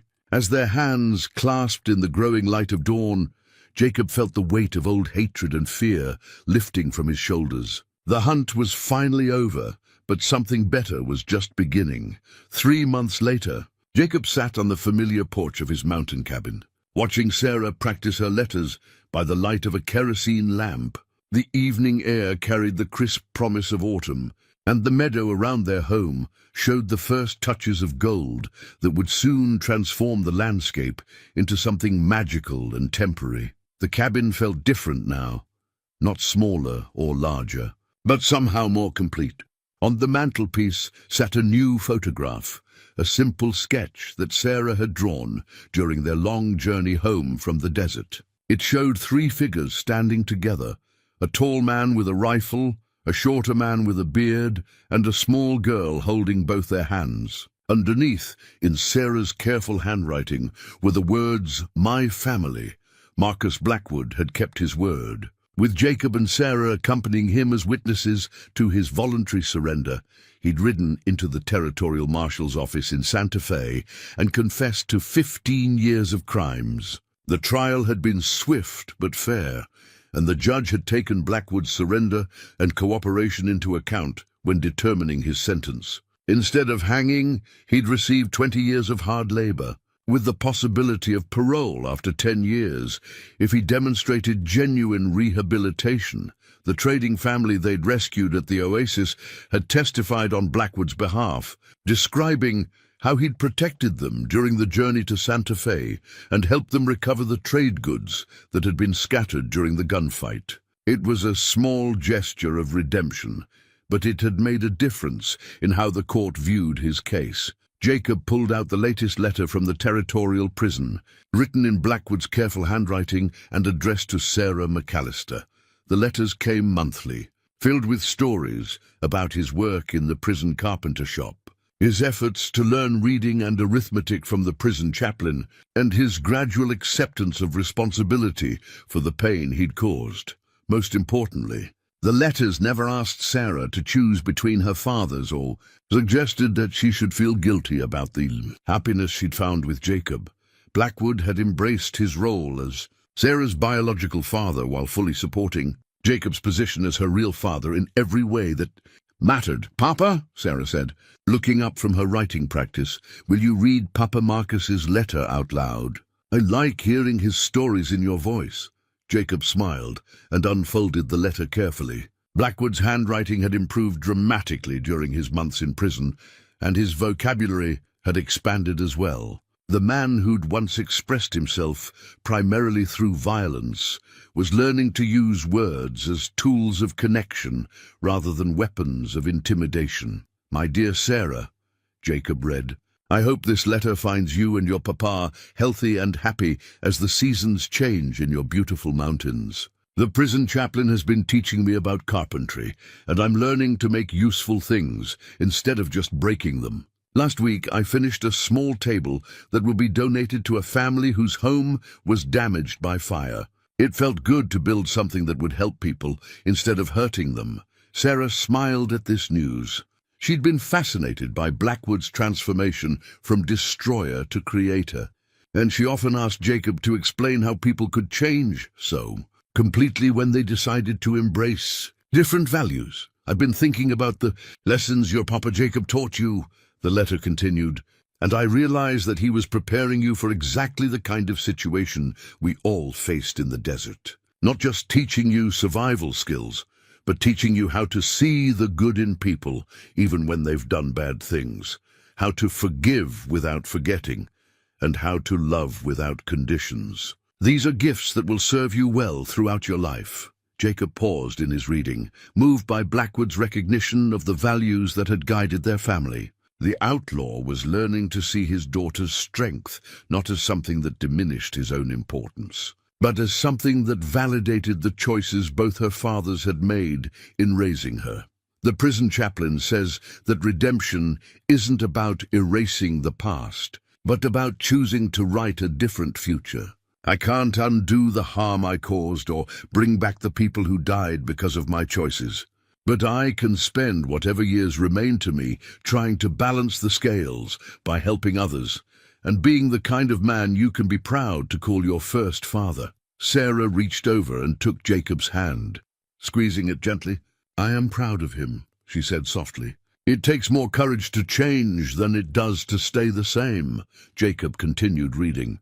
"Your Papa Jacob wrote to tell me about your latest adventures, how you tracked a wounded deer for 3 miles to make sure it wasn't suffering, how you helped Mrs. Patterson find her lost cow, and how you've been teaching the younger children at church about wilderness survival. I'm not surprised that you're using the skills he taught you to help others. That's what real strength is for." The letter went on to describe Blackwood's daily routine, his growing friendship with the prison chaplain, and his plans for life after his eventual release. He wrote about possibly starting a carpentry business in a small town where his past wouldn't define his future, about contributing to his community instead of preying upon it, and about hoping that someday Sarah might want to visit him and see the man he was becoming. "I close this letter as I close all of them," Jacob read, "with love for my remarkable daughter and gratitude for the man who raised her to be everything I hoped she would become, but never had the wisdom or courage to nurture myself. You are both in my thoughts and prayers every day." Jacob folded the letter carefully and tucked it into the wooden box where they kept all of Blackwood's correspondence. Sarah had decorated the box with carved flowers and painted designs, transforming it into something beautiful that honored both the pain of separation and the hope of eventual reconciliation. "Do you think he'll really change?" Sarah asked, voicing the question that had been on both their minds for months. "Do you think people can really become different than they were?" Jacob considered the question carefully, understanding that his answer would influence how Sarah viewed human nature and the possibility of redemption for the rest of her life. "I think people can change if they really want to," he said finally. "But it's hard work, and it takes time, and they have to be willing to accept the consequences of who they used to be while they're becoming who they want to be." "Your Papa Marcus is doing that work day by day," Sarah nodded thoughtfully. "Like how I'm learning to read better by practicing every day, even when it's difficult, and I'd rather be doing something else." "Exactly like that," Jacob agreed. "Except changing who you are as a person is much harder than learning to read, because you have to change your thoughts and feelings and habits, not just your knowledge." As they sat together in comfortable silence, watching the first stars appear in the darkening sky, Jacob reflected on how much their lives had changed since that terrible morning when Sarah had been taken from him. The 40-day pursuit had transformed him from a peaceful mountain man back into the kind of warrior he'd tried to leave behind. But it had also taught him that love sometimes required embracing aspects of yourself you'd rather forget. More importantly, the experience had expanded their definition of family in ways Jacob never could have imagined. Sarah now had 2 fathers who loved her, each contributing different strengths to her development. Jacob provided stability, daily guidance, and unconditional acceptance. Blackwood, even from prison, offered perspective on the importance of choosing good over evil and the possibility that people could redeem themselves through sustained effort and genuine remorse. The wooden doll that had started their journey, the simple toy that represented Jacob's love for his daughter, now sat on Sarah's windowsill alongside other artifacts from their adventure.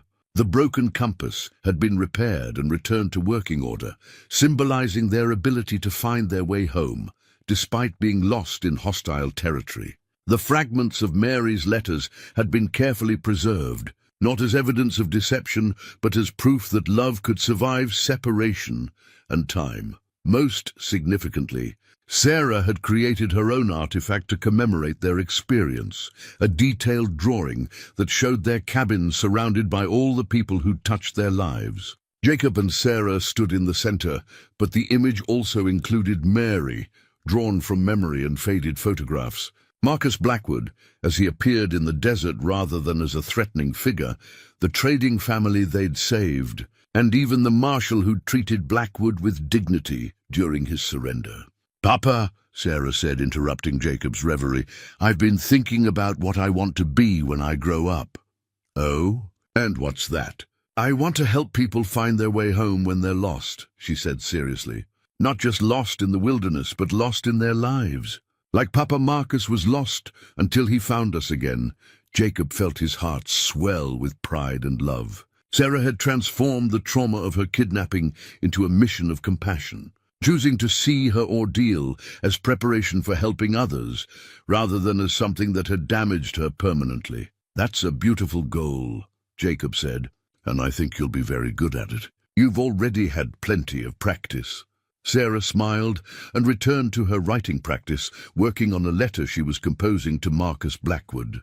Her correspondence with her biological father had become an important part of her education, teaching her about forgiveness, redemption, and the complexity of human nature in ways no schoolbook could match. As Jacob watched his daughter write by lamplight, surrounded by the artifacts and memories of their extraordinary journey, he realized that the hunt for Sarah had ended exactly where it began, with a father and daughter sitting together in the peace of their mountain home, grateful for each other's presence and confident in their love.